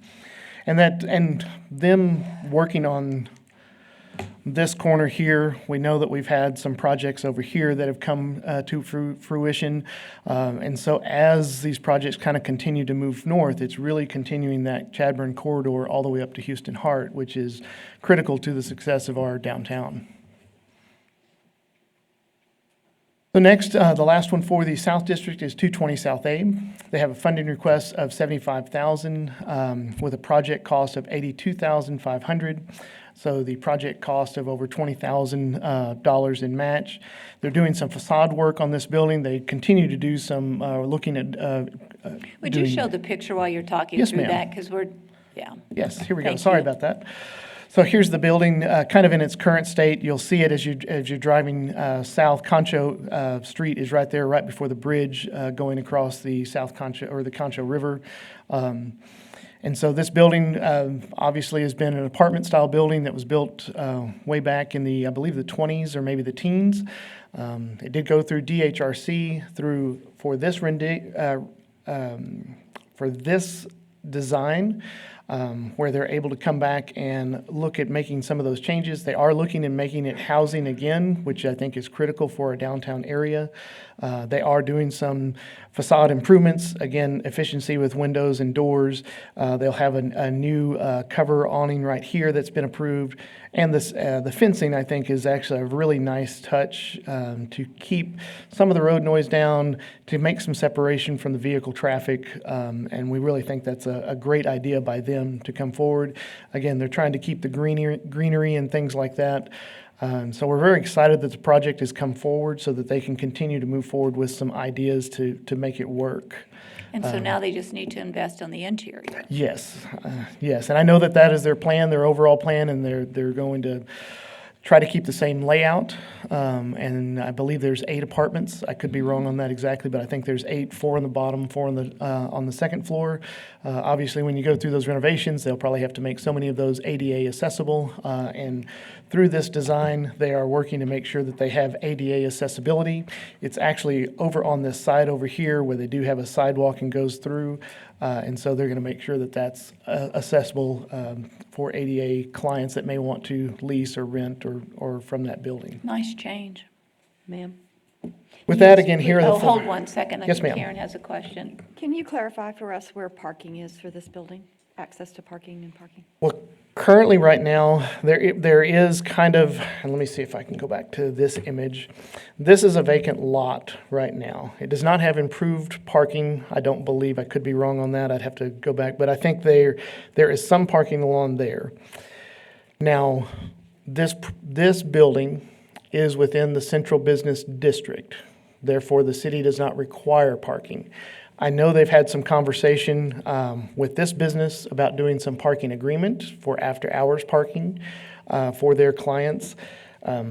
We would not require parking. We have encouraged them, if they were able to secure that property as theirs, to add some improved parking in that area.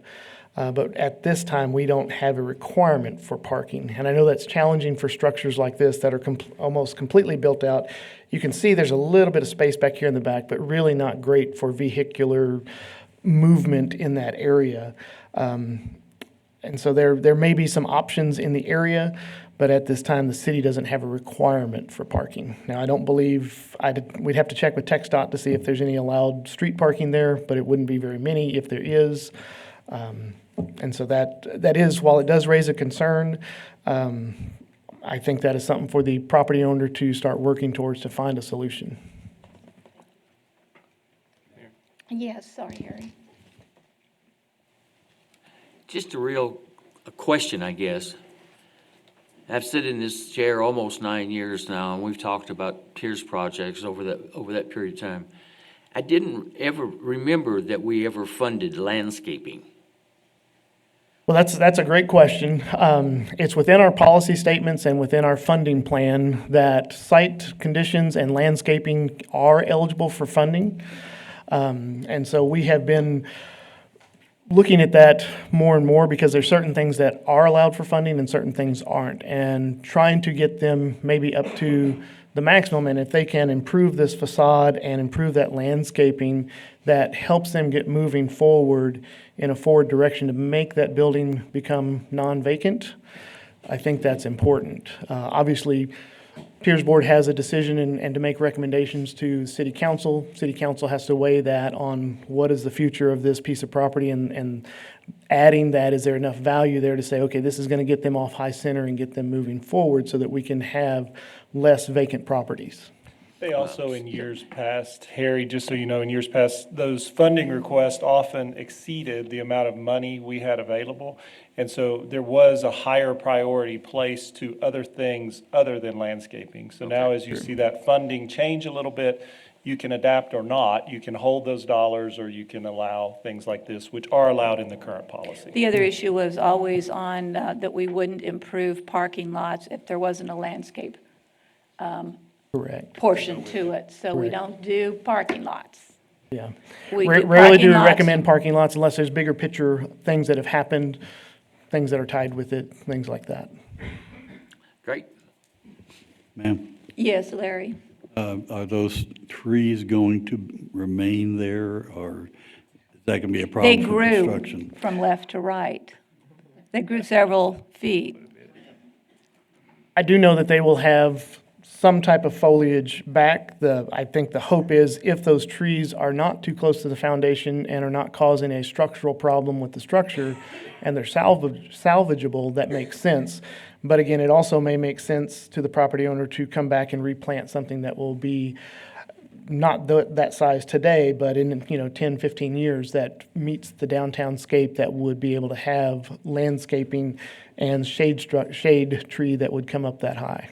Well, we don't remove trees, right? Certainly not in the right of way. Okay, just making sure we're all clear, we don't remove trees.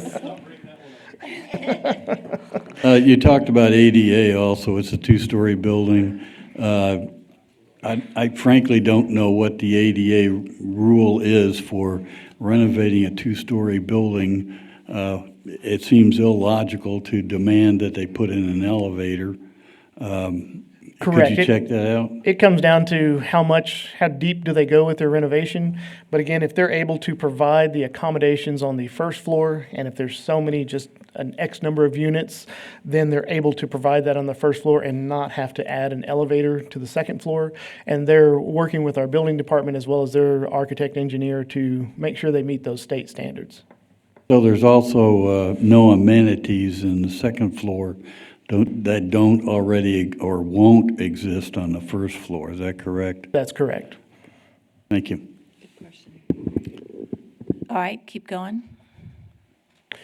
With that, that is our south side tiers items. They did recommend full funding for each one of those items. They did not, with our criteria and ranking, they did go with the full funding of the $184,356.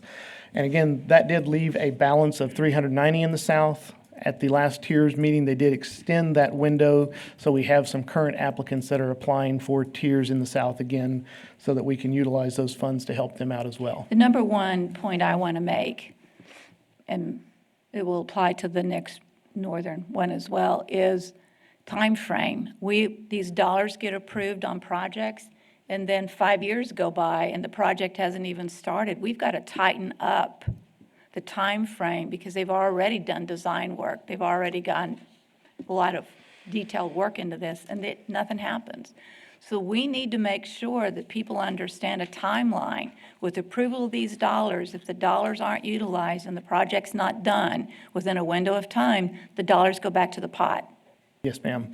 And our team is really working hard at that. They're actually doing an audit right now, our own internal audit, if you will, of just what has been approved over the last 3 years and what is the status of those projects, because our contracts do read if they're not completed within 2 years and have not requested an extension, then those monies go back, and then we want to make sure that we do that process so that those dollars are available for someone else. And the question mark is that they haven't started it in 2 years, why would we extend it? Correct. And there's got to be some kind of circumstances that would be there, and so they have to justify that to the tiers board. That does go to the tiers board for a formal request and recommendation from them if they wanted to extend it. Typically, those extensions are only 6 months, and so it really puts them to move forward very quickly if they're going to do it. Thank you. So may I have a motion for approval of item C? Motion to approve. So I've got a motion and a second. And public comment, please. Michelle Babish.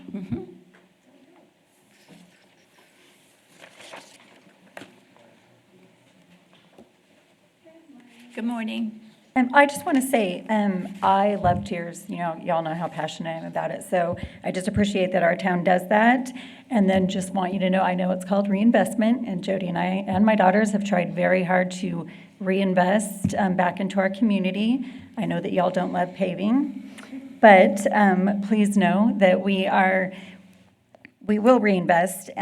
We are celebrating, the B&B is celebrating our 6-year anniversary next month, and the pizzeria our 5-year.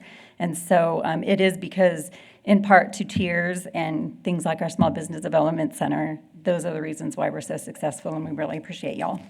Thank you, Michelle. That's all. All right, let's take a vote. All those in favor of approving item C, say aye. Aye.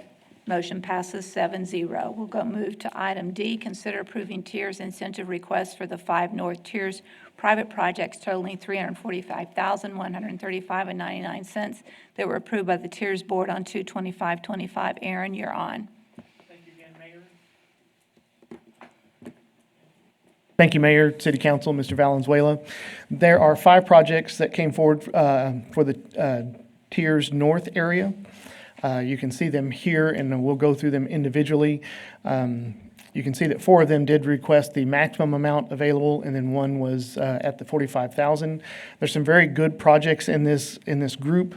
As you know, the Tiers North does not have application windows, but our team from downtown San Angelo, as well as our staff team, has been working very hard with getting the word out, and we are seeing more and more North Tiers projects coming forward. So we're very excited about that. So the tiers on the north has a very significant number, approaching 2.9 million. With the 345 in these projects, it would still leave us with the 2.5 million for allocation moving forward. So let's get into these. It's 2113 North Chadbourn. The request is $45,135. Their project costs are $50,000, and they're doing some exterior things. And I'll show you right up here. They're on the North Chadbourn on the western side, and we'll get you the building facade currently. So you can see a building built probably in the late 60s, maybe the early 70s, has been occupied for a long time as the Joy Store, a retail spot, does a number of things that are very good for the community, but it does need a refresh, and that's what they're coming forward with today, is how do they refresh this building, keep it viable for all that traffic that comes along Chadbourn and moving forward. So here they're going to restore the top, and they're going to use this gray color right here. This middle color, that signage and stuff is kind of going to go away. They're going to paint a nice band there. The bottom right here is going to be this gray color, and then they're going to add natural stone as kind of a wainscoting through there. Which will be at the very bottom. So kind of a natural Austin stone, if you will, type of look at the bottom, trying to modernize it a little bit. They are going to freshen up this area as well as make a proper ADA ramp so that they actually have access out this way for the right slope and everything so that their customers can get in. The challenging part for them, and I'm going to go back to another slide, is maybe that's a good slide. You can see they have some parking over here, and then they have this parking in here. They're going to be working with our Public Works when they come in with the large sidewalk project that's going to come through there of how do we find a way, is there some parallel parking that could be done there? They're going to utilize the parking now, but they're not making any changes to it right now until they work with Public Works on what does that look like to help with drainage and things like that through there. When was this picture taken? Because we haven't gotten rain in so long. I don't know when we had this problem. Yeah. I didn't say that. No, so when these applications come in, sometimes it's months before they actually make it to Tiers Board because we're trying to get all the bits and pieces. And so I believe they actually applied somewhere in November, December. And as you guys know, we did have a little bit of rain there. So our staff team does go very quickly and try to get some facade pictures and things so that we have that for the record so that we know kind of what's going on. So we're very excited about them coming forward. The property owner, the store owner, is not native English speaking, so we're excited that our downtown San Angelo group, as well as our staff team, worked with them, as well as their contractor worked with them to understand what the Tiers program is, because we've heard that as a criticism in the past of we don't understand what that really means. They're afraid they're going to be on the hook for something that hey, you're going to give me some money, but what are you going to make me? What do I have to do? And so I'm very excited that the team worked with them to understand what this program really is and to get a building like this to get a good refresh and help out the business continue to stay viable on the north side of town. 2124 MLK. Funding request is $75,000. I like this project a lot. It is kind of right over here that I want to say has just been a building that's probably was vacant for quite a while, or maybe just had some stuff in it that maybe was not the best use. But they're getting a relocated business, which I'm very excited about. So a business that was on Bryant, they lost their building and now they're coming over to here. But you can see that it's Rodeo Western Wear. You can see the building, probably a suitable building. It does kind of sit back off the road just a little bit. It's not necessarily highlighted as much as it can be, and that's kind of their plan is how can we highlight this building a little bit better. So they're going to come in with some facade changes.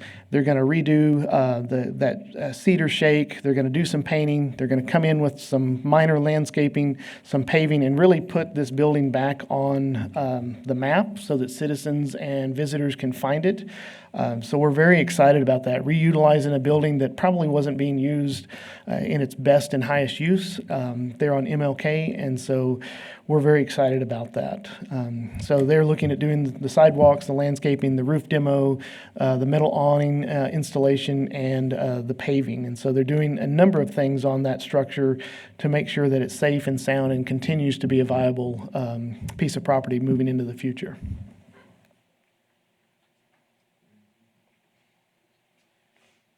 (201) West 29th, another building that I was just unaware that it was there, but I really like the building a whole lot. I think their proposal is very exciting. So their total project cost is right at $90,000. The funding request is $75,000 with basically a $9,000 match. You can see the awning, concrete, landscaping, stucco, all those facade type of things that they're doing. Here's the structure currently, which I like it, but I think what they're proposing to do is really going to enhance it and make this a business that's going to be very exciting. You can see it's right here with 29th going right there and Chadburn, and of course that's, I believe, Grape Creek Road and Lake Drive intersection there. So kind of a prominent spot. It's unfortunate that I haven't paid attention that the building's there, but I think after they make these changes, it will really make that property known. So they're going to come in, they're going to do some very nice landscaping. They're going to come in and improve the walkability in that area that matches some of the area around 29th Street as well. You can see they're going to propose some screening over on this side. What this is going to be a turf company, and so they're going to have a lot of outdoor storage, but they're also planning for that. Hey, we're going to have outdoor storage, but we're going to screen it. While it may not be a lot of people that are walking in, but they're going to have plenty of parking for contractors to come in and for loading and unloading, for them to take things out to landscaping sites.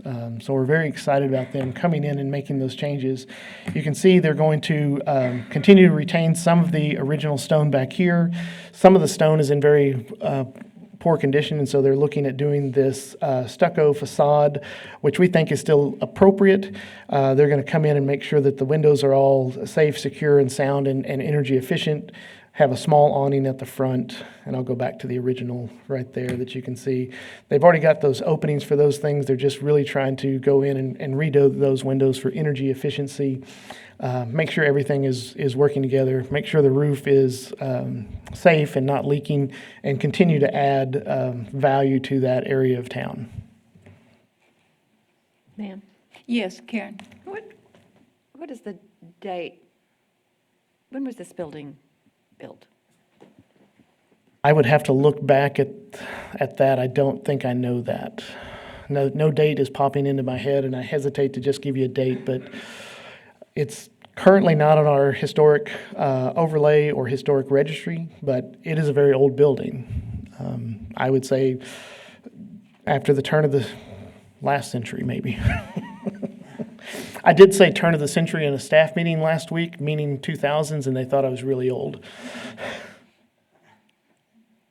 So we can find that out and get that information to you. We'd be happy to do that. Larry, did you have a comment? Parking, yes, sir. So you can see where the vehicles are parking now. They will have parking on that side. I'm not sure I have a great picture of it, other than they do have a number of off-street parking spaces back here in their yard. While it looks like a very large building, their occupancy, as most of its warehouse, does not require that many parking spaces. And so they are adequately parked, even when they have visitors come and visit and pick up supplies and things like that.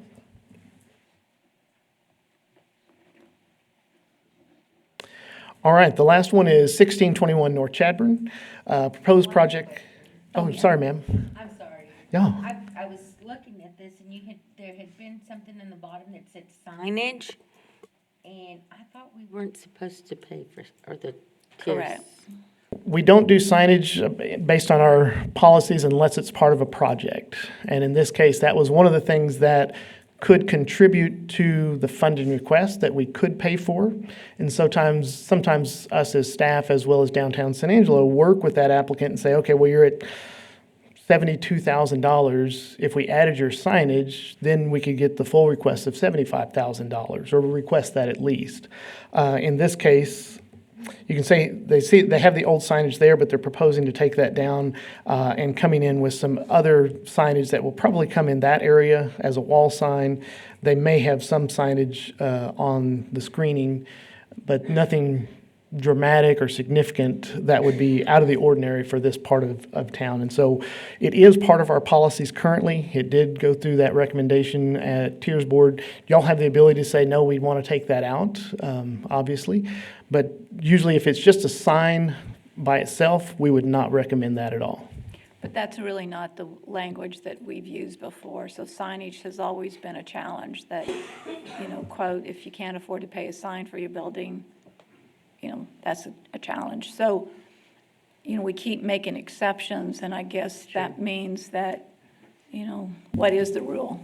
If the rule just changes. Well, that's what I was asking, because I had always known that we weren't supposed to, then all of a sudden we do, and then we do because of this or because of that. And that is really kind of confusing to people that are going to apply, or what am I going to be able to get from, what are they going to cover? And they'll go, well, go ahead and throw it in there. Maybe they will, maybe they won't. I just wanted What's it the to be, rule? yeah.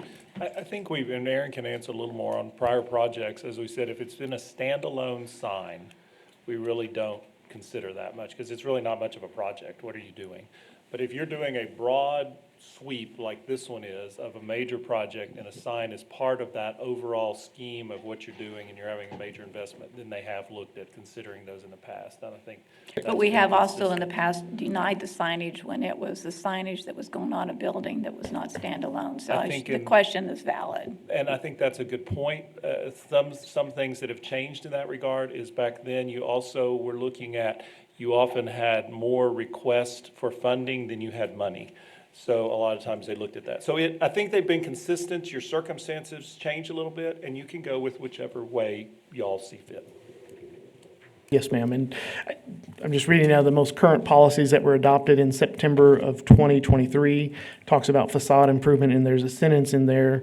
Signage can be funded as part of a broader aesthetic improvements, but generally will not be funded as a standalone project, with the exception of repair and revitalization of historic signage in the downtown.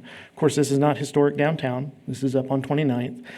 But we do believe it's part of the broader aesthetic improvements of this building and the facade improvements that they're proposing.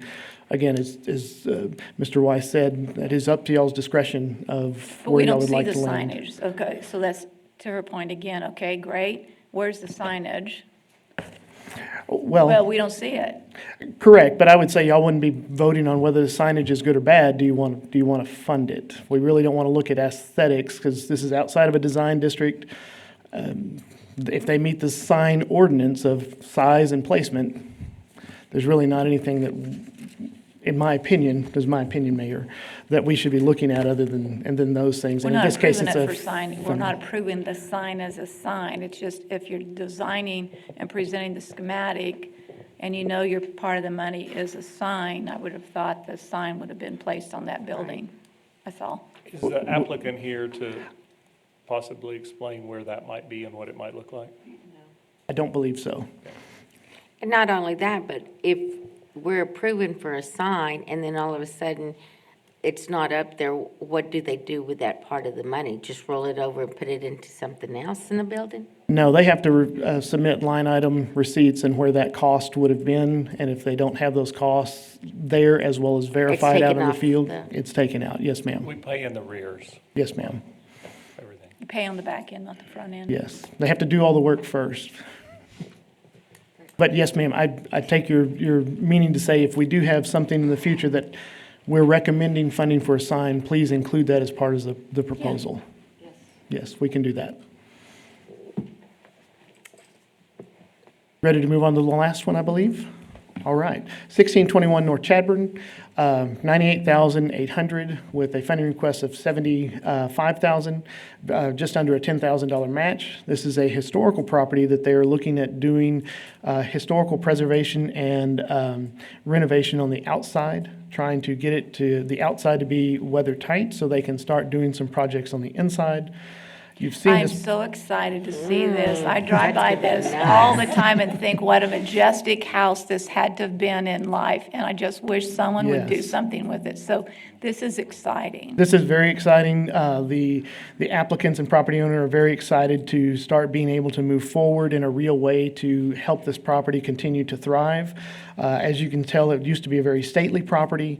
There is some information that we've been researching on the historical side that it was at one point in history one of the former mayor's houses. But we haven't really dived down into who that is, and we're talking to some of the neighbors in the area. So you can see some of the areas that they want to improve, all the way from doorways, refacing some of the older masonry work that is starting to deteriorate. You can kind of see it separating, replacing windows. You can just see it right up here that the beadboard is starting to come through, which that means there's water leaks, and so they're looking at doing the roof.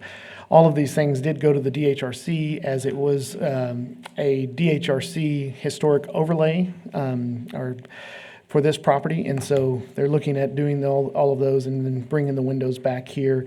This is kind of probably phase one of a multi-phase project for this. It is a substantial structure, but they are committed to working on it and trying to get it back to where it's a productive structure for our community. Do they have a goal in terms of what it's going to, is it going to be apartments? Is it someone's home? Is it going to be a business? I believe No it's way. going, someone cut it up into apartments at some point in its history. That is kind of their goal, but they're trying to limit how many apartments. As you can expect with a structure of this age, there's some basement area, there's some attic area that was been converted into living spaces, and so those become challenging when it comes down to even existing building codes of how do you make all those things work. So they're working very close with our building department and trying to find what's the best use and way to bring this back to life and start to get some use out of it as well. This is exciting. Is it really? You notice it every time you drive on Chadburn. It's great to see someone taking it on as a project. Yes. And Tom, there's clouds in the sky there if you missed that. No rain. Just I believe this is our last project for the north, is 214 West 18th. You can see the project cost is $250,000. The funding request is $75,000 and the match is $50,000. And so you kind of look at those numbers, well, that doesn't really make a whole lot of sense. Well, the match is how much of it is actually project costs that are attributed to items that tiers can pay for, which is mostly site Show on us this the one. picture. And I shall. Yes, ma'am.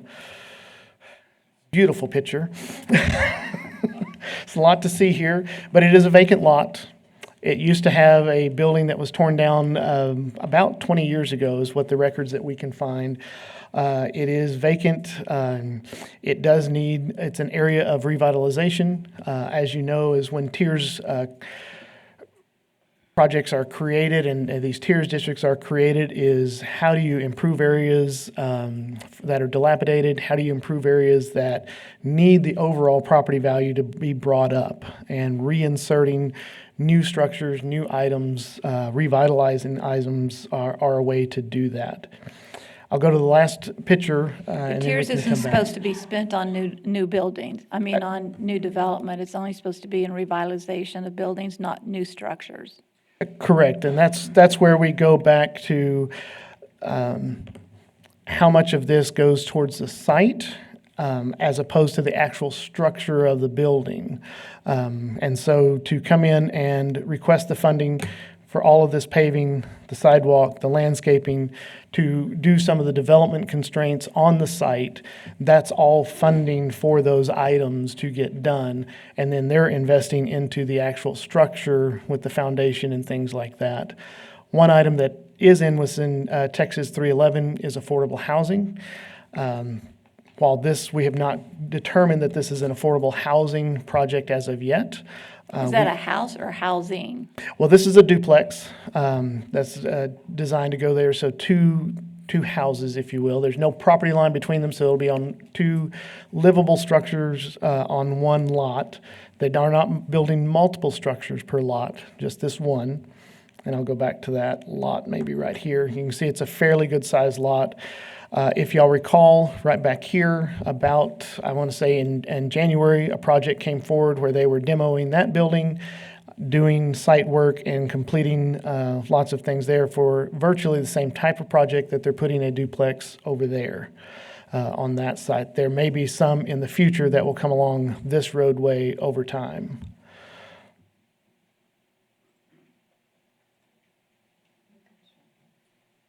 Any other questions?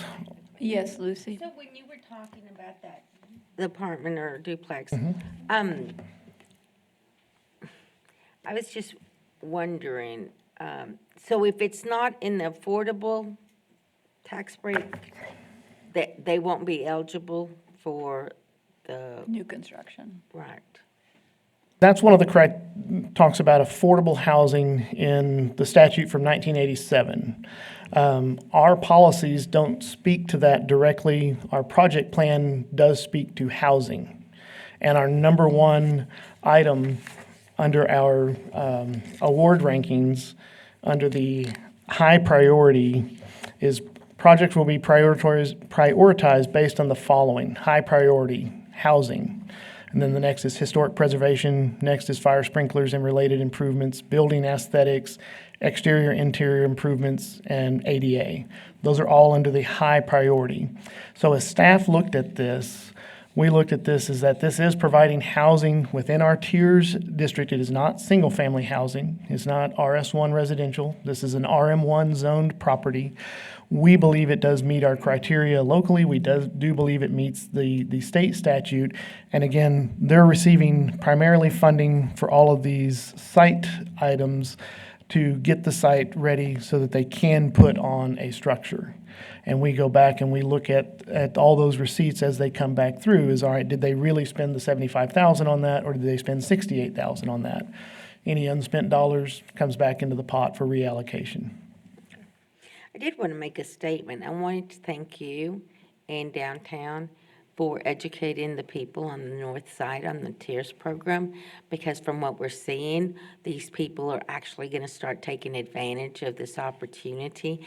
And like we've been saying up here all morning, I'm so excited. I'm surprised that little song, I'm so excited. I just can't hide it isn't on, but I just want to thank you for a great job that y'all are doing, and I'm so proud of the north side for coming out and wanting to make that part of town to start looking alive and pretty and inviting.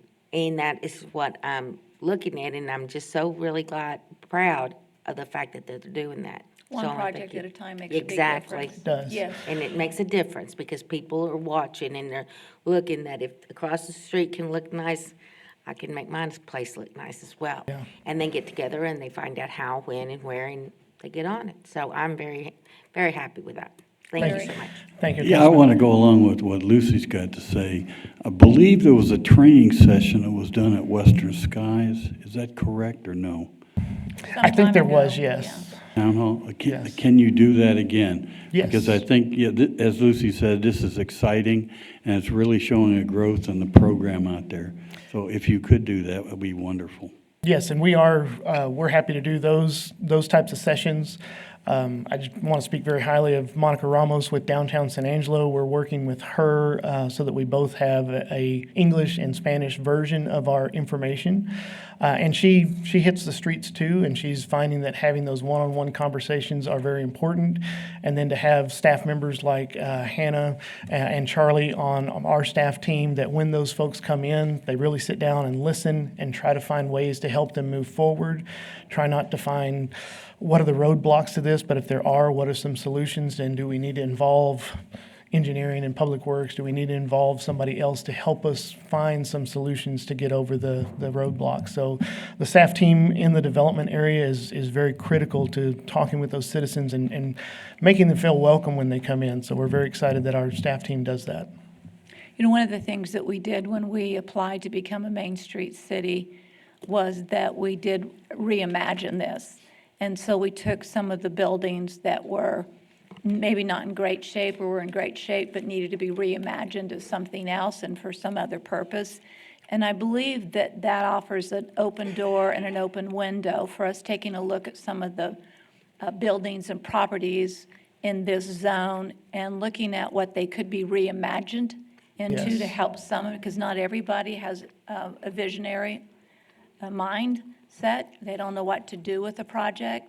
And I believe if we could present a reimagination of several of these projects, you would get more investment back into it. Yes. And help somebody rethink that property. So I'd like to see that as the next step on the North Tier zone. Ma'am. Yes, yes.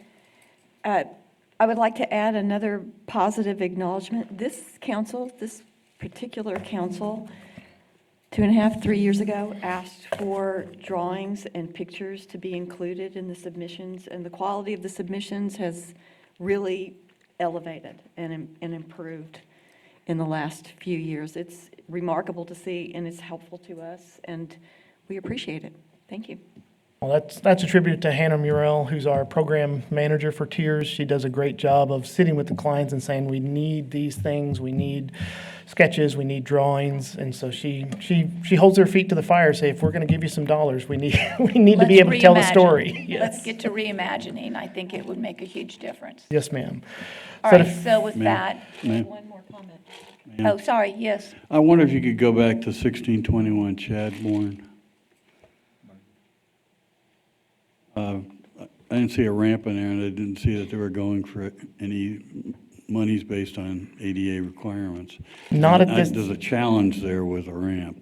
Not at this time, but they do and are aware of that. And towards the back of this structure where the elevation is different, that is going to come with some of the design. And so they are aware of those things, and I do believe, but right now, since this is really just trying to get this watertight and to be more presentable, I think their next step, their other phasings will come into making sure that the ADA compliance is there, particularly since we do have a good sidewalk that goes around this property. How do they get from there in, or if they're at the driveway, which currently is at the back, how do they get into the structure itself? So they're aware of that, and so is staff, and so we want to, how can we get them to get moving forward on this first? But we do know that that's a priority as well, and so we know that maybe in a future request that will come forward. Would it help them at all to have, the ADA, there's additional money, if there's ADA requirements? I wondered if they shouldn't add that to their request now. Well, since their request is already up at the 75,000, I think that's the limit that the staff could recommend.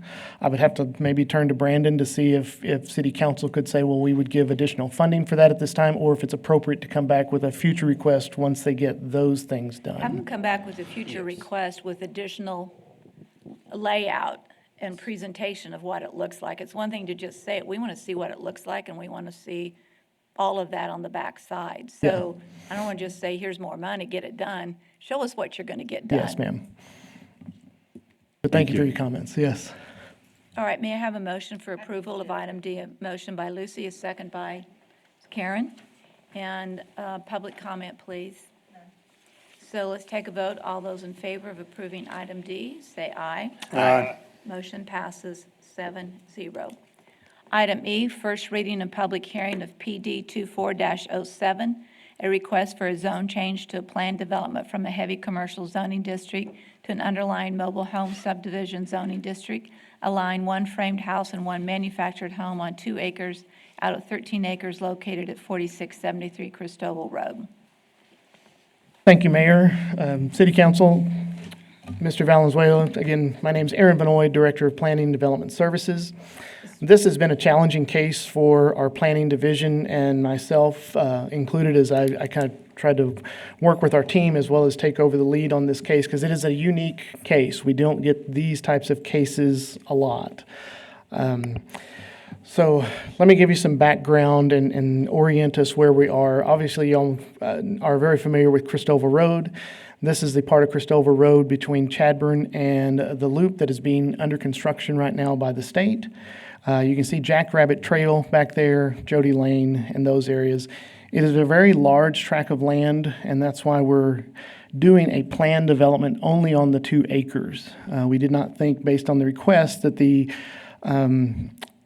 the request should apply to the whole area, and we'll get into that a little bit deeper. So this is the property with the aerial. I know this area is hatched up here, but you can see right here is a frame house. Has been there long before this property was ever annexed into the city.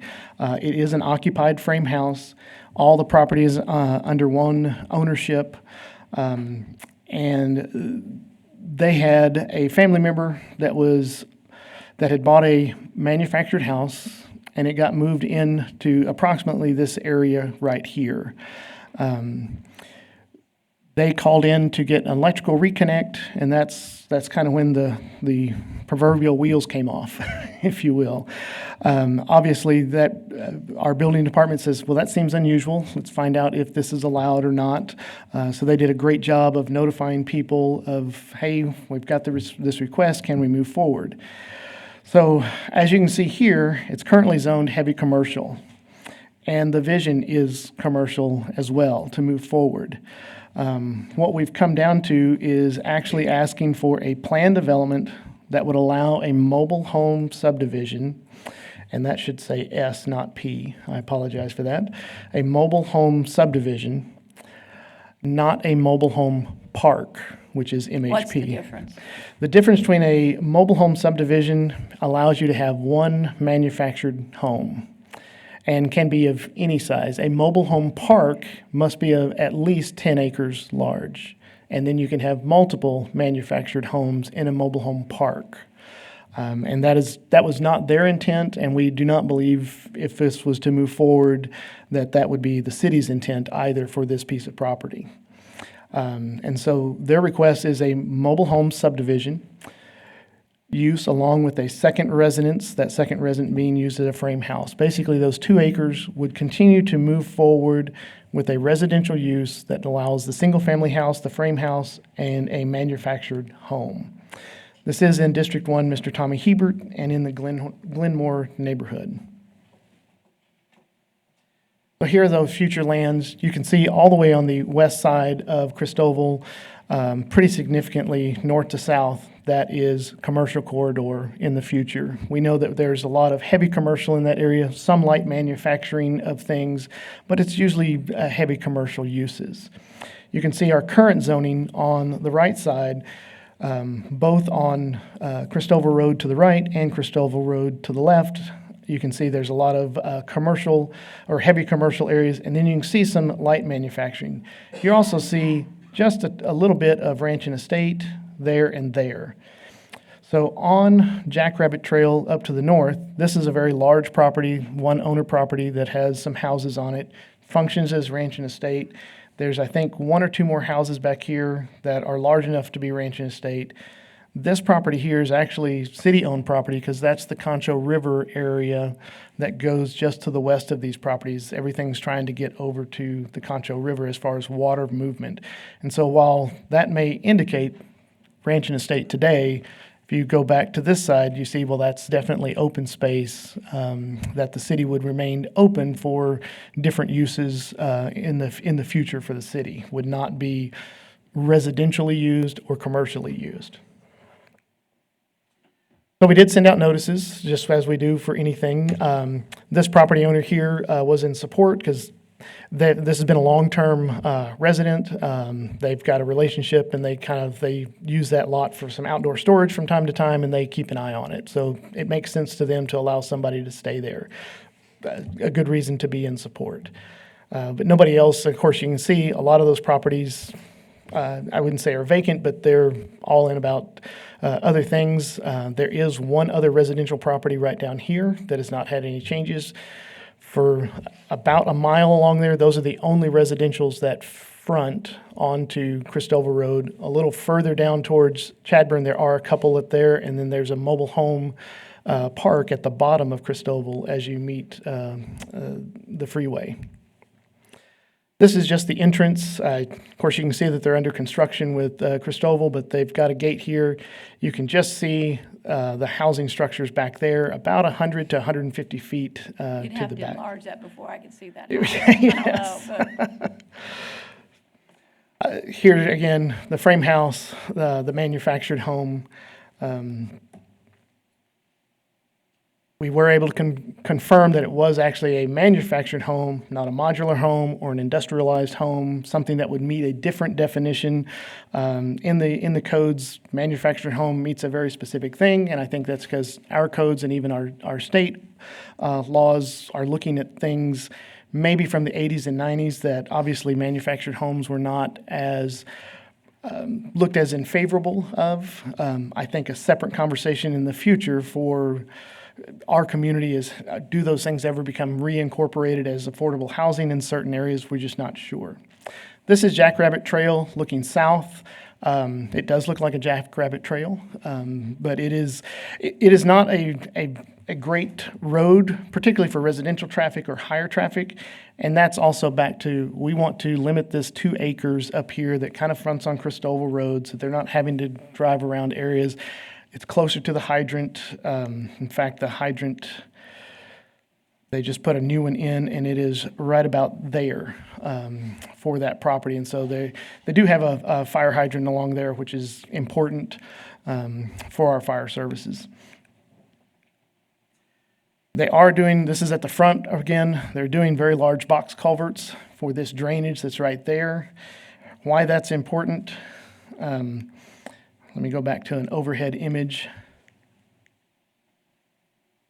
We felt you can kind of see this little snake right through there. That's the drainage area. That's that box culvert area. And so, again, the reason why we carved out this 2 acres here is even if this does turn heavy commercial, they sell it off, they lease it to somebody, there's going to be a natural buffer right here between them and that. The challenging part is they don't have a buffer between these light manufacturing places to the north. There's not really a way to do that. As you can see where that property line is, what they have. So with my planning hat only, we would say this is not a good idea. If it was my planning hat only. With my, how do we get affordable housing for folks, this might make sense if there's a way to do it in a limited way. And it was very challenging. I will say I went 3 months with being absolute no before we got off of absolute no and found some conditions that might work for the applicants.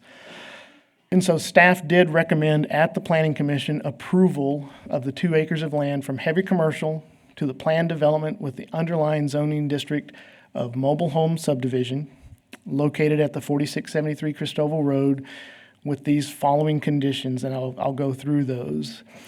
They have not, and then what kind of triggered them is getting the building permit to set the structure and the utilities. They are on-site sewer for the one-frame house. Talking with the county, they have not quite updated their permit to add another house to that on-site sewer, so they can do that. Provide improved parking surface for 4 parking spaces.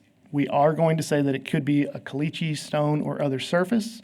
This area is acting like ranch and estate as opposed to a RS1 or some other type of housing. And so that we felt like that was appropriate at that time, particularly tying it to number 4 to ensure emergency services can access the site. Do they have a wide enough road? Do they have a wide enough gate? Do they have enough area if for whatever type of vehicles they may need to service the site with, can they get in there? And they can work with our fire marshal and emergency services to do that. Ensure the skirting is secure and compliant with Section 501 of the zoning ordinance. Number 6 is no future occupiable structures can be built on this 2 acres tract, and we did use intentionally occupiable structures. This does not restrict structures as accessory buildings or open structures. And I didn't talk about it on some of the images, but obviously when you have a manufactured home or any type of home that's built and you don't have a patio, you don't have a carport, those things inevitably show up. And if we believe that this housing is congruent with the area, why would we not go ahead and write that in there so that they don't have to come back to us to ask permission to do it? They have permission, they just have to get their building permits to do it correctly. Again, the paved connection shall be under the Ranch and Estate zoning district, which, talking with the fire marshal at that time, is that it can be the improved caliche. They just make sure that it's strong enough for the fire apparatus, if they need to get fire apparatus in there, which I believe they'll be able to do. And then again, any accessory structures shall be consistent with the section 402B Ranch and Estate zoning, because this is a 2-acre site and it is functioning more like Ranch and Estate than an RS1. And that really is, and I may go back to the first image or an overhead image. They do have a large barn structure at the back, been there for very, very long, but that limits the number of accessory structures based on size. And so Ranch and Estate allows you to have up to 100% of your occupiable structures, and if there's 2, say that's 3,000 square feet, they could have up to 3,000 square feet accessory structures as well. I don't know what number they're at now, but that would allow them to get to that point. And with that, Mayor, I will turn it over to you. I do want to mention that Planning Commission did recommend approval with a 5-to-1 vote. This did get tabled at Planning Commission in January, came back in February, and it really was time for staff and applicant to get together and talk about these options of what kind of controls.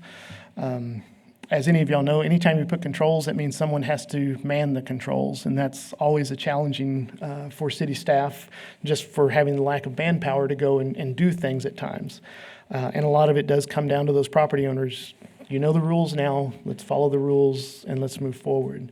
So Mayor, I turn it back to you, and if y'all have any questions. Turn it over to Tommy for any comments or. Oh, I got questions. Yeah, this one, I agree with Aaron. This one's a tough case. The first thing for me is the public safety.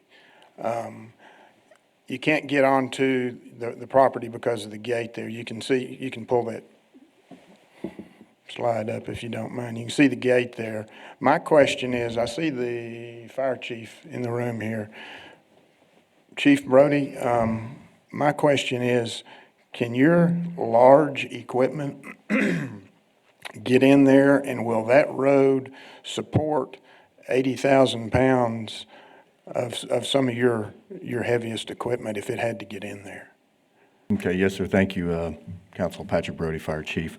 This is absolutely a concern for us. That's a 13-foot gate, and it would be an absolute tight squeeze for our ladder truck, rescue truck, or any one of our fire trucks to fit through there. Y'all saw in one of the pictures that they had a mobile home in there. I bet that was a very tight squeeze to get it in there. Our minimum access width is 20 feet, and I would like to see something written into this that a realistic timeline for the property owner to extend that gate and widen that gate from 13 to 20 feet so we have appropriate access. As far as the surface, what's written into code is a ground surface that can support 80,000 pounds. That's approximately the weight of our ladder truck, our heaviest piece of equipment.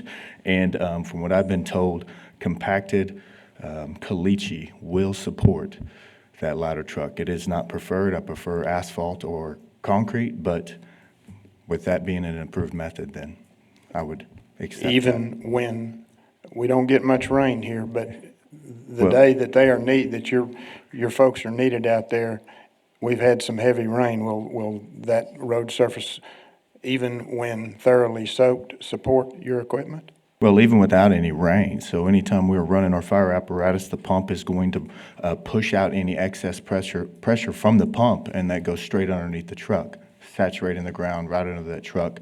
And with it being compressed, compact, caliche, that truck won't sink. Now get off the roadway, and I know you saw some of those pictures, into that clay, into that dirt area. We have buried a fire truck up to the axles before because we were not on compressed caliche.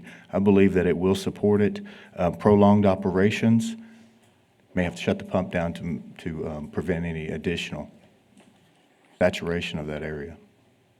So is, Brandon, question for you then, if we needed to add the condition that gate be a minimum of 20 feet wide, is that something we can do here today? Yeah, I think that would be a good condition to amend and have that time frame, because otherwise, yeah, who knows what it would be.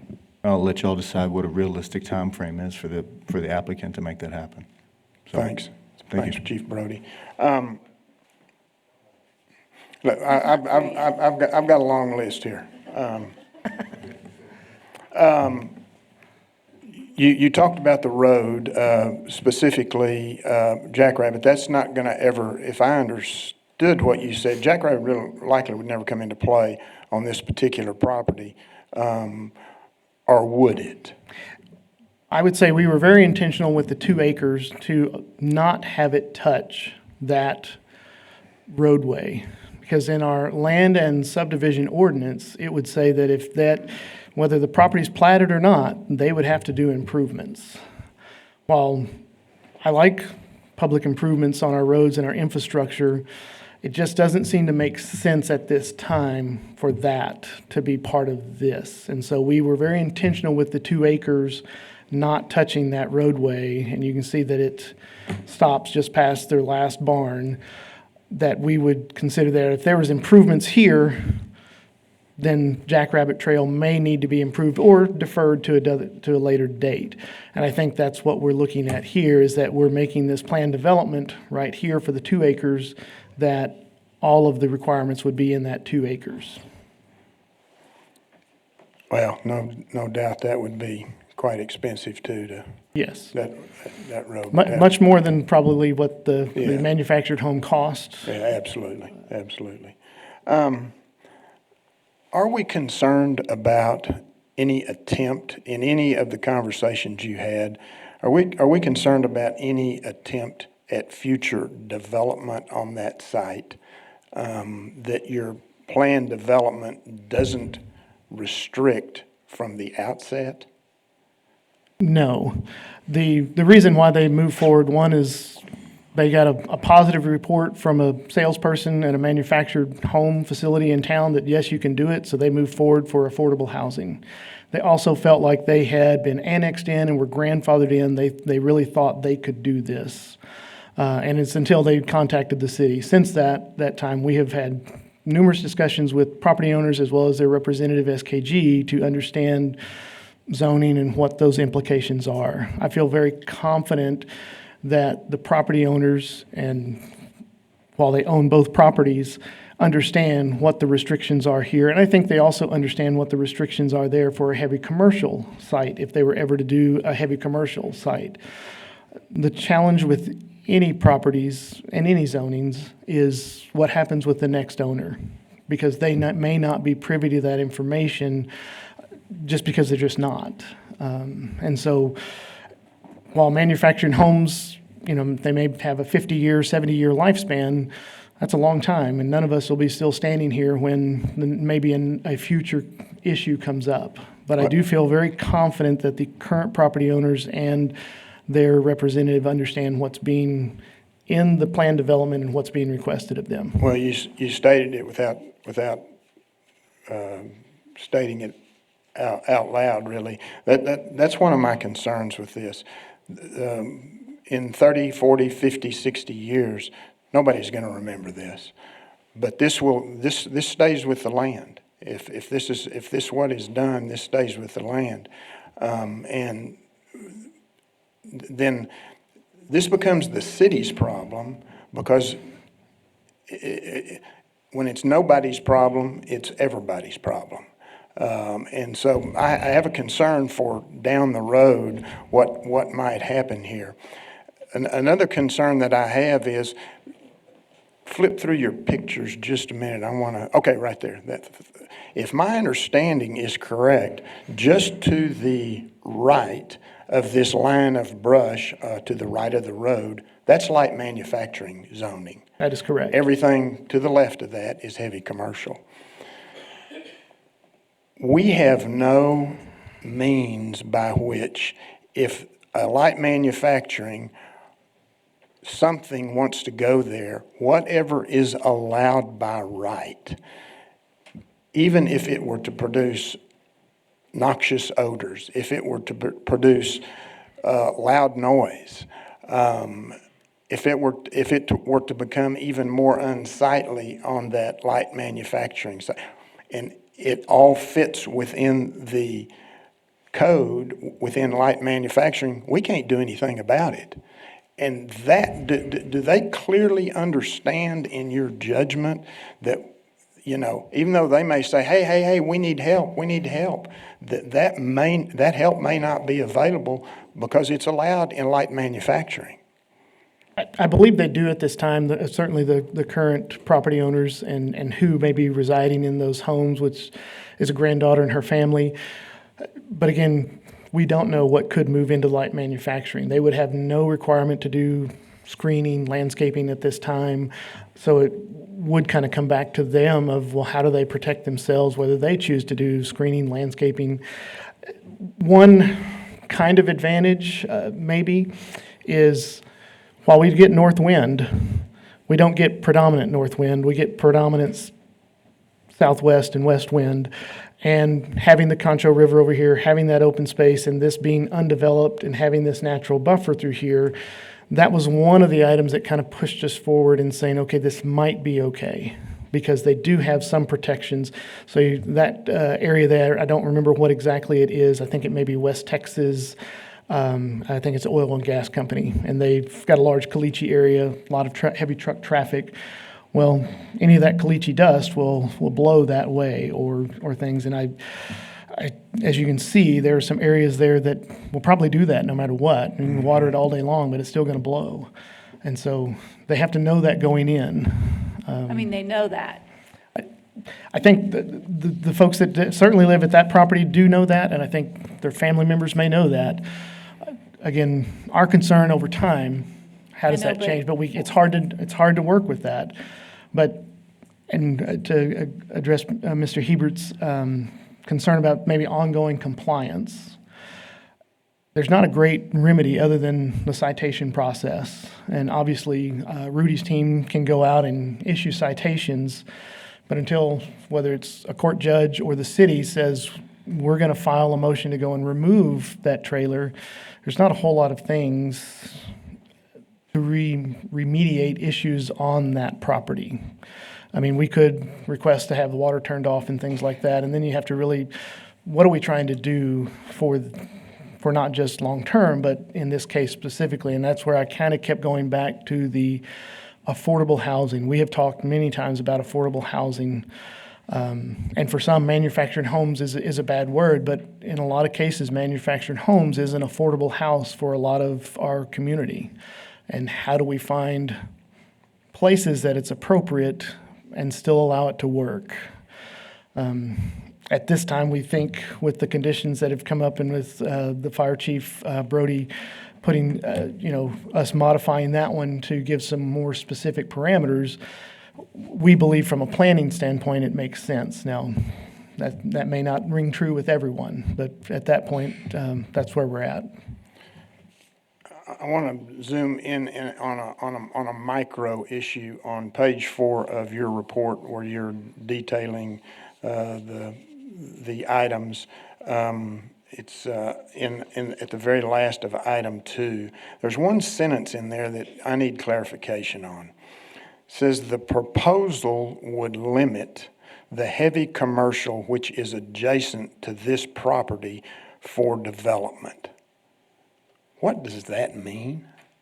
Well, in some ways, I do believe our commercial people that are speculating for commercial, or even our COSA DC and our economic development folks at the chamber, when they're looking at sites and they recognize there's 2 residential structures there, and this site comes up, or this site comes up, or any of these sites come up, I believe there is truth that those sites are less desirable because you might go in beside residential. And to your point of, well, are there going to be complaints in the future about whatever, dirt, noise, lights, whatever it may be?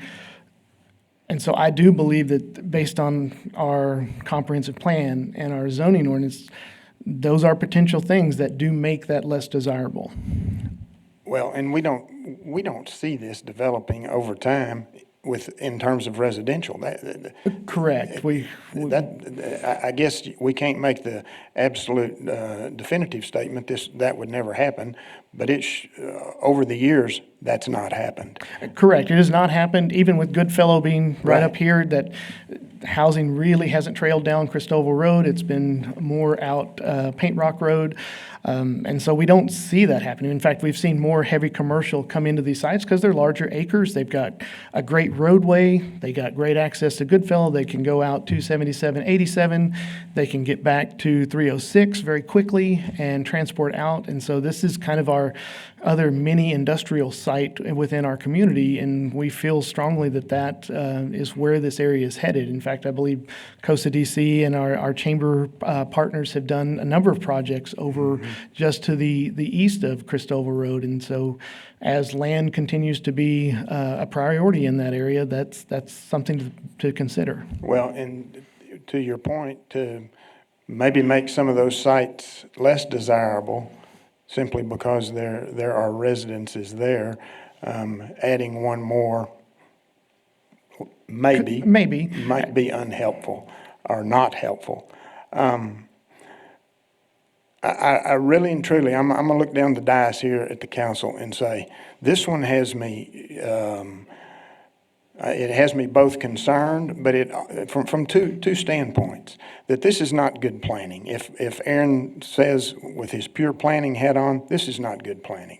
If in fact we're going to talk about making an accessible, affordable place to live, that rings true to me in some regard. So I'm going to look down here at the council. I'll make a motion. I'm not asking anybody to make a motion.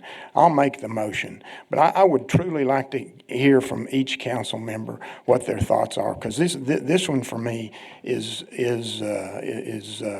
concerning, and I want to do the right thing here, and I'm not sure that I truthfully know what the right thing is. So I'd love to hear any input from any council member.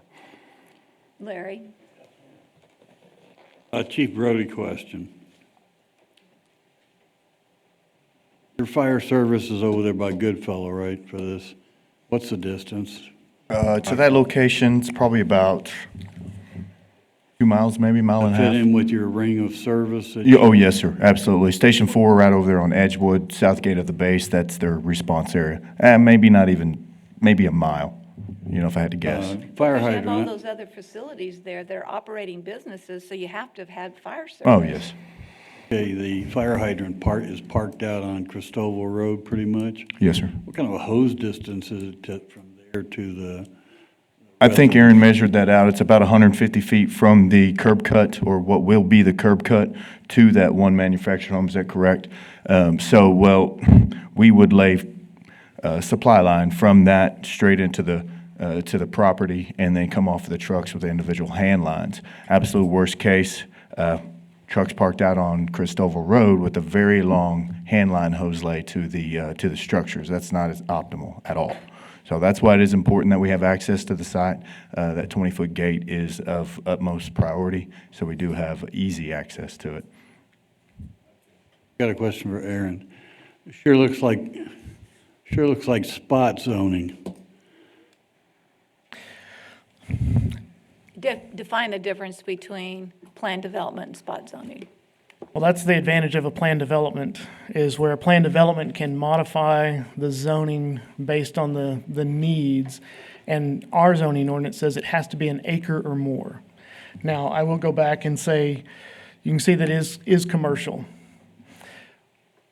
A true planner would probably argue that manufactured housing, while it is a housing type unit, fits closer to commercial than RS1 and R&E. But if the end use is all residential living. The end use is all residential living on this spot right here. Under our current zoning ordinance, they have, from 2000, they have a legal conditional use, because in 2000, the council adopted that if any use could have a conditional use, in this case, a heavy commercial can have a house by conditional use, they're allowed by right. And so we're really writing something to allow the manufactured house.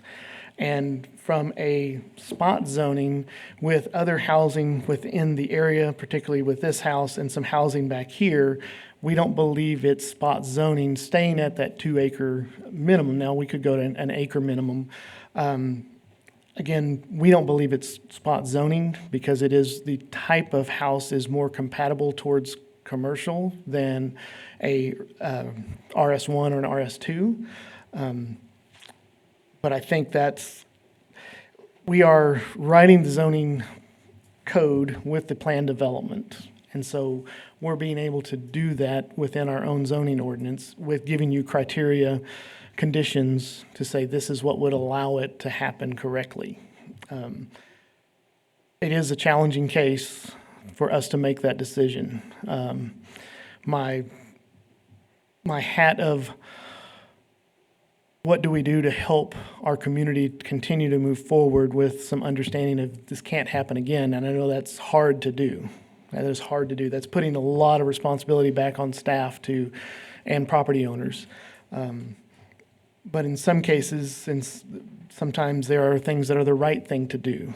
And at this point, well, I would say not my entire staff was 100% behind me, and which is great because I really don't want them to always be 100% behind me.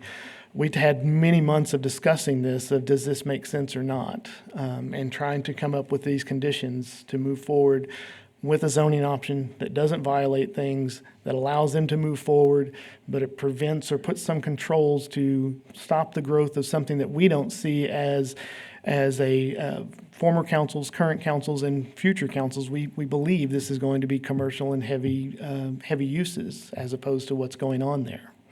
So I'm not sure I answered your question directly, but that's my answer. What city services, water or sewage? Is it septic tank or what is it? It is septic currently. They do have a current water meter for the frame house. It's serviced by the city of San Angelo and has been for years, ever since they were annexed in, and then whenever a water main went down Cristoval, and they just upgraded those mains through this construction project. So they have adequate water. So basically, Aaron, to recap, I think this conversation, I would say the following, that not only did the Planning Commission vote 5-1, but you have presented a plan that in your best case scenario protects all issues relevant to this project, that you've spent a lot of time, a lot of hours on this project and created conditions that should protect going forward, and particularly with the addition of going from a 15-foot gate to a 20-foot gate, that this isn't something fly-by-night decision. There's been a lot of work and effort put into this project. Yes, ma'am, that's true. And I think end of the day, you've presented the best case scenario possible to make this happen. And with the support of the Planning Commission 5-1, they have agreed with you. We believe we have. While these 8 conditions, us trying to put on our hat of what's going to happen in the future, well, obviously safety, health, and welfare are the most important things, and we believe we're trying to protect that the best way we can. And so I think this is what we can come forward with at this time. We're obviously open to suggestion, and as Chief Brody pointed out, doing a wider gate and making some assurances of time frame make a lot of sense. Because if they need to respond to the site, they're going to respond to the site whether they can get there or not. And so they would like to get there safely. Other question, Larry? Karen, was you raising, were you? I'm kind of okay. wondering about, okay, let's say we zone it that way. Sometime in the future, the individual has a manufactured home there, decides they want to live anymore, sells to somebody else. The guy wants to put in heavy manufacturing. Is that a difficulty? No, we would come back and just either modify the plan development or request to remove the plan development and rezone it to the zoning that makes sense for their business type. Karen?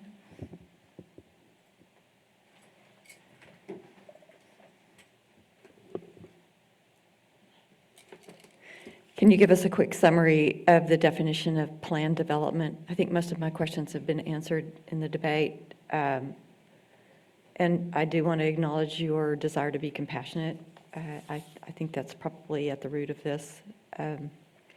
But the comprehensive plan shows this area developing in an entirely different manner. Is that correct? Yes, ma'am, it does. So the comprehensive plan, as you can see here on this left side, shows commercial on this side and, of course, industrial on this side. A plan development is the ability for the requester, in this case the property owner, and their representative to request a modified zoning district. How do you modify the zoning district to meet some, whether it's development criteria, lot size criteria, whatever it may be. In our case, manufactured housing is very, very restricted in our zoning ordinance. And the state law has a very specific definition of what manufactured housing is or is not. The structure type they're asking for is a manufactured house, which is a HUD designation. And so we have to rewrite that zoning specifically to allow that house. It'd be different if it was another frame house.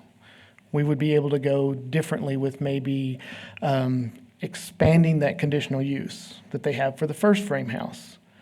But since manufactured housing is not allowed with a conditional use, we couldn't do that. We couldn't amend that original conditional use that was given by ordinance back in 2000.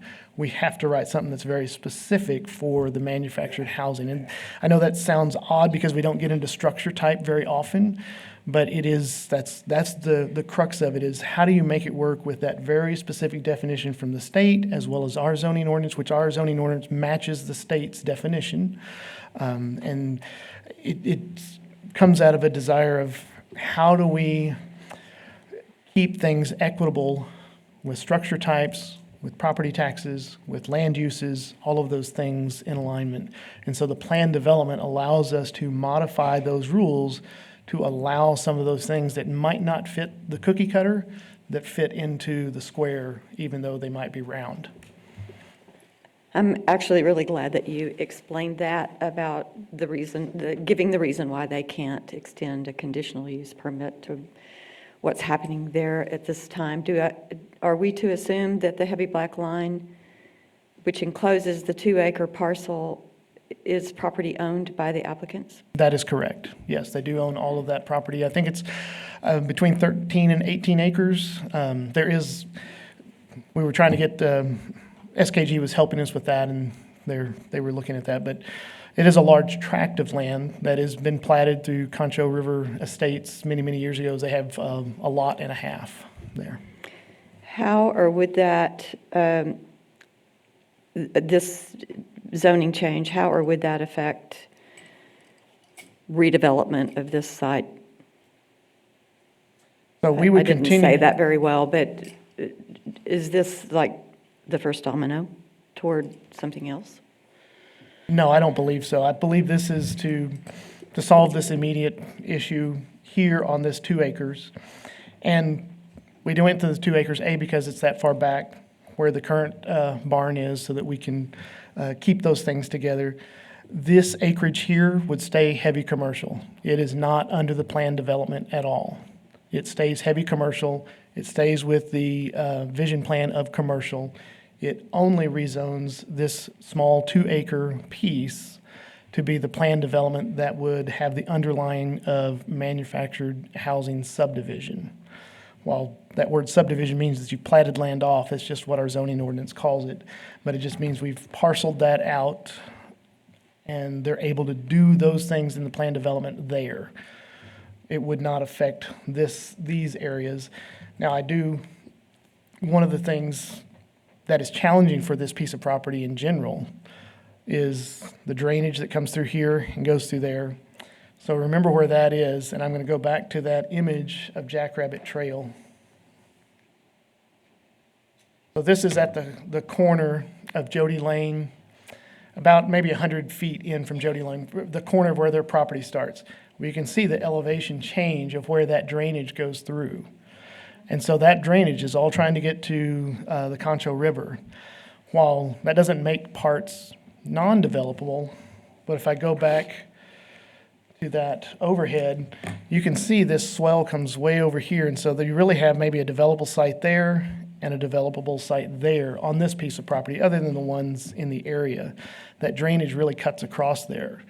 I would say if they were in the future, 20, 25 years from now, this piece, it may be very challenging because of infrastructure coming down that way. This piece may make more sense getting out to Cristoval in the future, which is a pretty big distance from the entrances and probably makes more sense. And they still kind of have this drainage buffer through there that will act as a natural buffer depending on how much they chose to sell to those housing areas there. The bigger challenge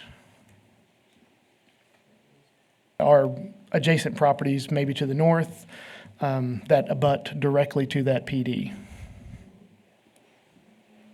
So the question mark is the fine. So let's say 5 years down the road, they make a decision to turn this front part that fronts Cristoval Road into a commercial development. And they used the house and the manufactured home as offices and requested those to become offices to support the development. Can that happen? It can. We would come back with either amendment to the plan development, or we would come back with, let's remove the plan development and restore the heavy commercial zoning so that it could move forward in that way. Aaron? Okay. Lucy? Aaron, and correct me if I'm wrong, because this is what I'm thinking. What concerns me, if this is a commercial, heavy commercial zoning, and you're gonna have this trailer house and the other home, isn't that gonna create noise to the people that are gonna be living there, or traffic with the 18-wheelers going and coming? Yeah, but they know that. Yes, I know they mean, know that. They know it. But here's the problem. Years from now, when somebody wants to live over there and they're going, wait a minute, city of San Angelo, I don't like the way it sounds over here on my side of town. And the reason I'm saying that, Mayor, is because when Hirschville Steel was going on behind those homes, they'd been there forever. They knew Hirschville Steel was there and everything. And they still complained about the noise and everything else in the middle of the night or in early morning. And I'm just saying, is that potentially what we're looking at right now in the future, that they may say, I don't like all this noise and all this traffic and everything else, knowing they're going into a heavy commercial zoning? Yes, ma'am. I think Councilman Hebert And kind that's of what I was alluded going to to. say. I is do that- agree with what Tommy has said. Correct. Because it was all along the same line as what I was thinking.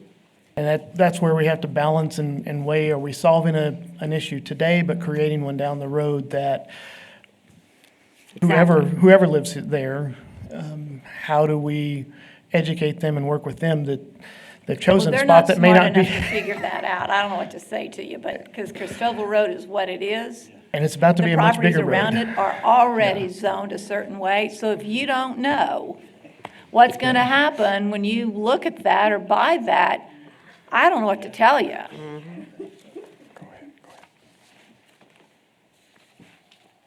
So I'm not sure I answered your question, Lucy, think but I yes, did. I think. I was just kind of making a statement out there, so yeah. Yes, Harry. Well, I'm going to piggyback a little bit on what Tommy said. I'm not really enthused about us jumping through the hoops that we're going to have to do to allow this property owner to keep that manufactured home there. I think we're going to be challenged in the future to see about changing ordinances about manufactured homes and where they can go. I guess what I'm trying to say is I'm not sure I've made up my mind one way or the other yet. As we get ready to vote on this thing, I don't like the fact that somebody just moves a manufactured home into a piece of property and then expects city staff, planning commission, and the council to find a way to support that. Anyway, I've And said the what I planning need to say. commission voted 5-1. Is that correct? Yes, ma'am. Yes, Tom. All of us here have had perfectly correct input on what this is, but the situation, y'all have gone to great steps to figure out a way to make this work. The backstory to this is tiresome. But you've got a piece of property that Brenda points out, eventually it'll probably end up being a industrial. They'll probably end up using this house, which is a portable house. I mean, very removable, to either get it out of the way or use it as an office. I'll just want to follow up with what Harry said. The fact that somebody could sell these people a home and move it in there and pretend like there was no permitting at all just infuriates me. But the story of it is, planning did back this 5-1, and I'll agree with Brenda on this one. I think we've gone to great lengths to make this work, but it's only for a very little piece of that property. They know what they're getting. They know the problems that are going to come with it. Aaron, I think you did a good job on this. Mayor, Yes. I want to say publicly to you, Aaron, to all your staff that worked on this, thank you. I know you all were literally backed in a corner on this to what Tom just said. You were presented a problem and said, fix it. And you worked for 3 months to come up with this as a solution. I'm going to make a motion to approve as presented with the addition of the gate being widened. If it's a minimum of 20 feet, I'll make that a part of the motion, but if it needs to be 25 feet, I'm going to have to, Aaron, have you work with the, I guess, the fire marshal and the fire chief on this to make sure we can get Chief Brody's equipment in there to do what needs to be done on that piece of property. So again, if it's 20 feet, if it's 25 feet, y'all come up with that. Can we do that, Brandon, or do we have to make it specific? Yeah, I think you could condition it on the fire chief's approval, whatever that distance is. I do think we need to put the time requirement in there. You're also, one step but ahead yeah. of, you're one step ahead of me. I'm going to say no later, this be accomplished no later than October 31st, 2025. That is nearly 7 months. I would think they could get that done in 7 months. Aaron, is there like a building permit or like utility permit issuance that will allow them to do what they need to? I wonder if we should tie it to like permit issuance, because I don't know how to enforce it after that, other than take them to court or something, so. Correct. We would probably tie it to the certificate of occupancy. And of course, they're going to want to occupy the structures as soon as possible. There are, in rare circumstances, that we do a temporary certificate of occupancy, and this may be one of those times. The challenge is, once you have residents in there, but Okay. I do think there are some options there to work with them to figure out where that cutoff is there. If it's voted Is that forward. something we can at least leave a little open-ended, Brandon, but knowing that the widening of the gate is mandatory to whatever the fire chief, fire marshal's office suggests, and with the time frame, working with the planning department, can we leave it that open-ended today and approve it that way, or assuming it is approved? Or must we, how much more specificity must be inserted? Yeah, I mean, I would like to see a time certain in the condition, or as otherwise approved by the planning director, or something like that, if there's some discretion in it.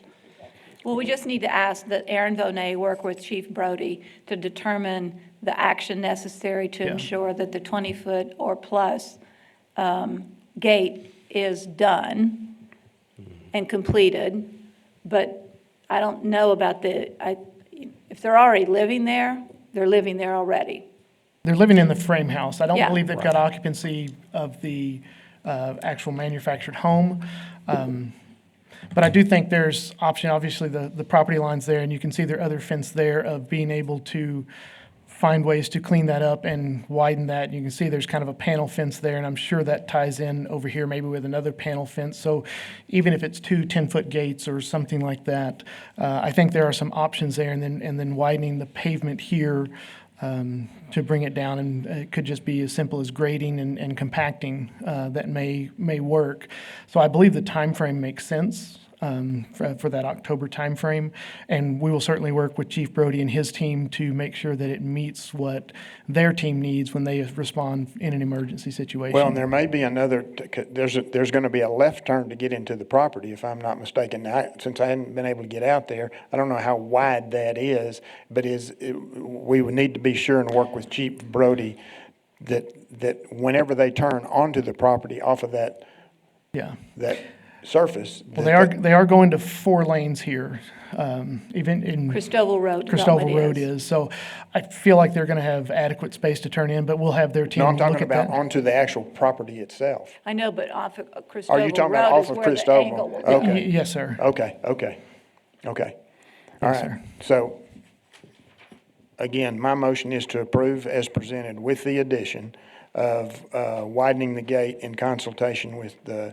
Chief Brody and time frame. I'm going to go ahead and put a date certain in there, October 31st, 2025. All right, with that, Larry, did you have another comment? Yeah, it's great to move the gate, but I have questions about the road itself. Is it wide enough? Looks like the shoulders slope downward, so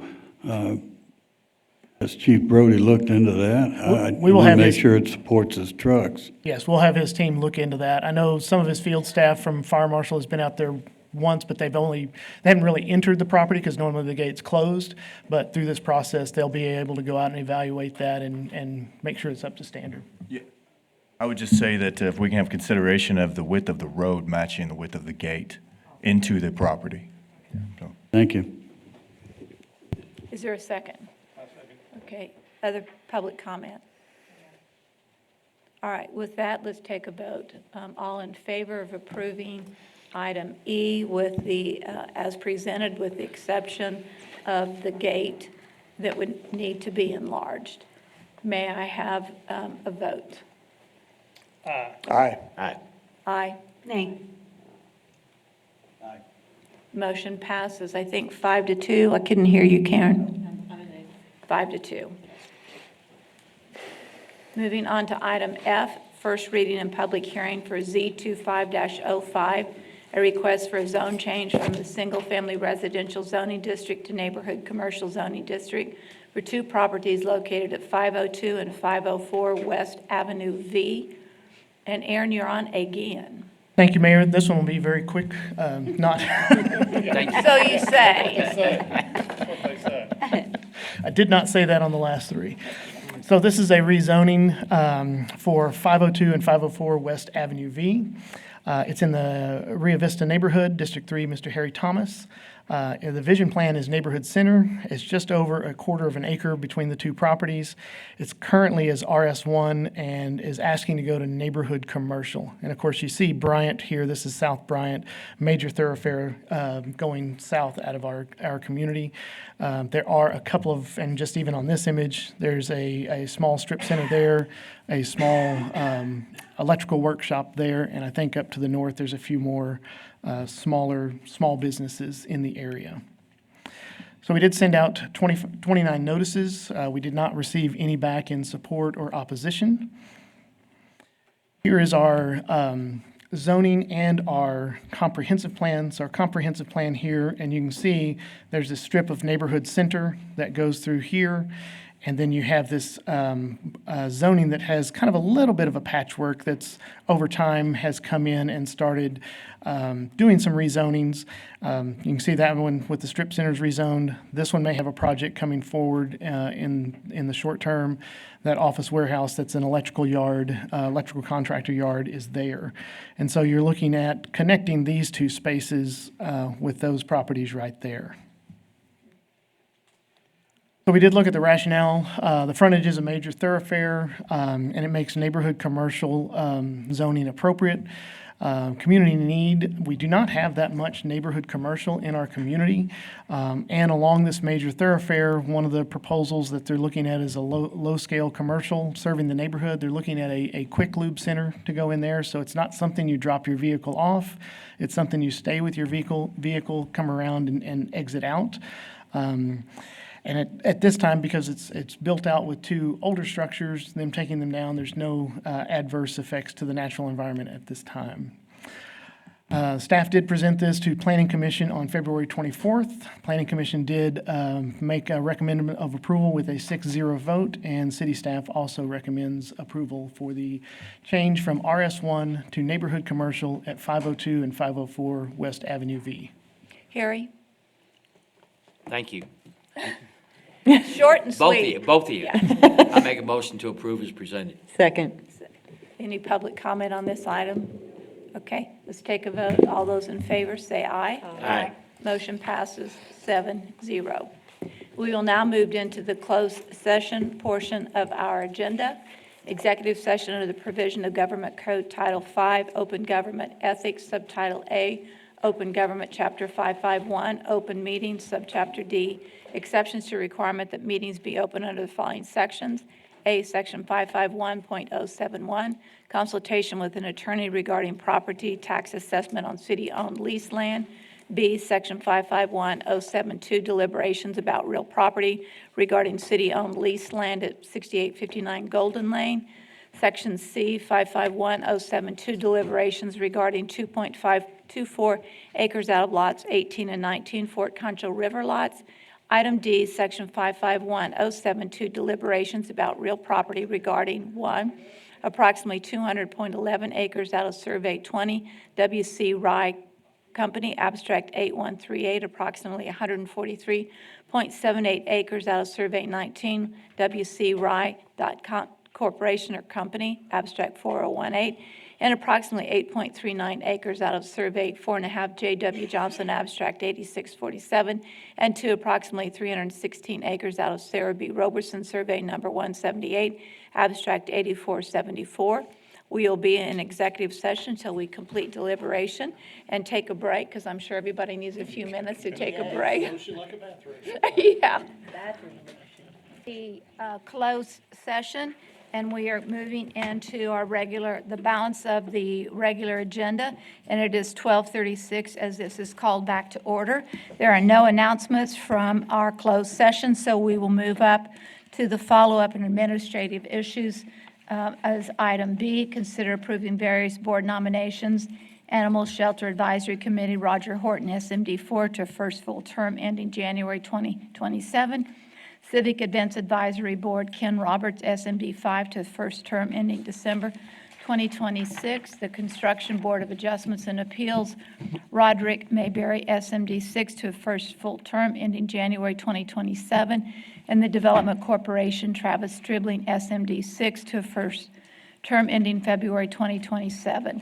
Is there a motion for approval of all of the? Okay, thank you, Larry. Second? Second. Second by a couple of people. And so we'll take a vote. All those in favor say aye. Aye. Those specific board nominations have been approved. We will go into item C, announcements and consideration of future agenda items. Are there any? Yes.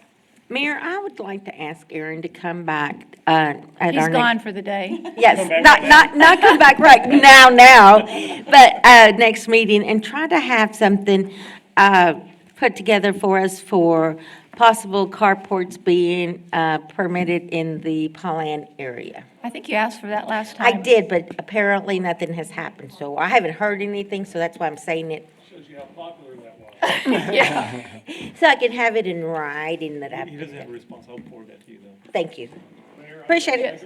Yes. I think with all the new boards and commissions we're going to have coming over the next 60, 90 days, we look at having a training session for the boards, specifically planning, ZBA, and COSA DC, maybe DH. I mean, all those people need to know why we put them on that board and what their function needs to be. I think, yeah, anyway, long story short, we need to educate or re-educate and point out why they are put on those boards and what they need to do. What their job Is that part of the training that we typically do anyway, Daniel? No, it's not. Good. So we'll do. Yeah, we do that for council members, but not Yeah. for. I mean, so I have put people on boards, and I mean, I just put one on ZBA, and I don't know if he knows his purpose What? and how far those decisions go. And I think we need to tell them, this is your job, this is what you're supposed to do. And we need to do our job of saying, this is what you need. And that may be an online course, an educational somewhere, but we need to do something to make sure our people Well- understand why they're there. Yeah, why we put them on it to begin with, because why would you want to be put on a board if you don't know what the board's all about? I mean, Oh, you convicted me on that one. I mean, it's not the point, and we have spent, our group has spent a good amount of time, this whole dais up here, the past 6 months, making sure we put the right people or better people on boards as far as they're more involved and germane in what's going on. So that's just my request. Okay. Can you take maybe Mayor, 15 minutes at the beginning of for each Coast City C, we are planning just that very thing, some dedicated, away from the regular meeting training, and we're going to offer it to the old dogs also, and just as a refresher, but all right, Tommy, you wanted to say something? Yes, I would like, and Daniel, this may be budget time. Would you guys listen up a minute, please? Larry, are you listening? Maybe a budget time discussion, but it occurred to me when we were out for the groundbreaking at 29th Street Sports Complex, driving down Riverside Golf Course Road Oh, yeah, to we've the talked about site it. is horrendous, that road is. We're going to have a nice facility there. Let's fix, and I'm not talking about throwing. Right. We need to redo the road. We need a parking lot. Let's make that thing look good, the whole area. So that, I would like to hear a discussion about that. What do we need to do to get that road done, get the parking lot done, so that it goes with the facility? Very good. I've already talked with Patrick about that, Good. and I'll give you an update on that as well. But Good. yes, we do need to do something with Yeah, that. so, thank you. okay. And I move we adjourn. Wait a minute, is there any other announcements or conversation that anybody would like to have publicly? Okay. Larry has to stay after the meeting. Move we adjourn. All in favor, say aye. Aye. We are officially adjourned at 12:41.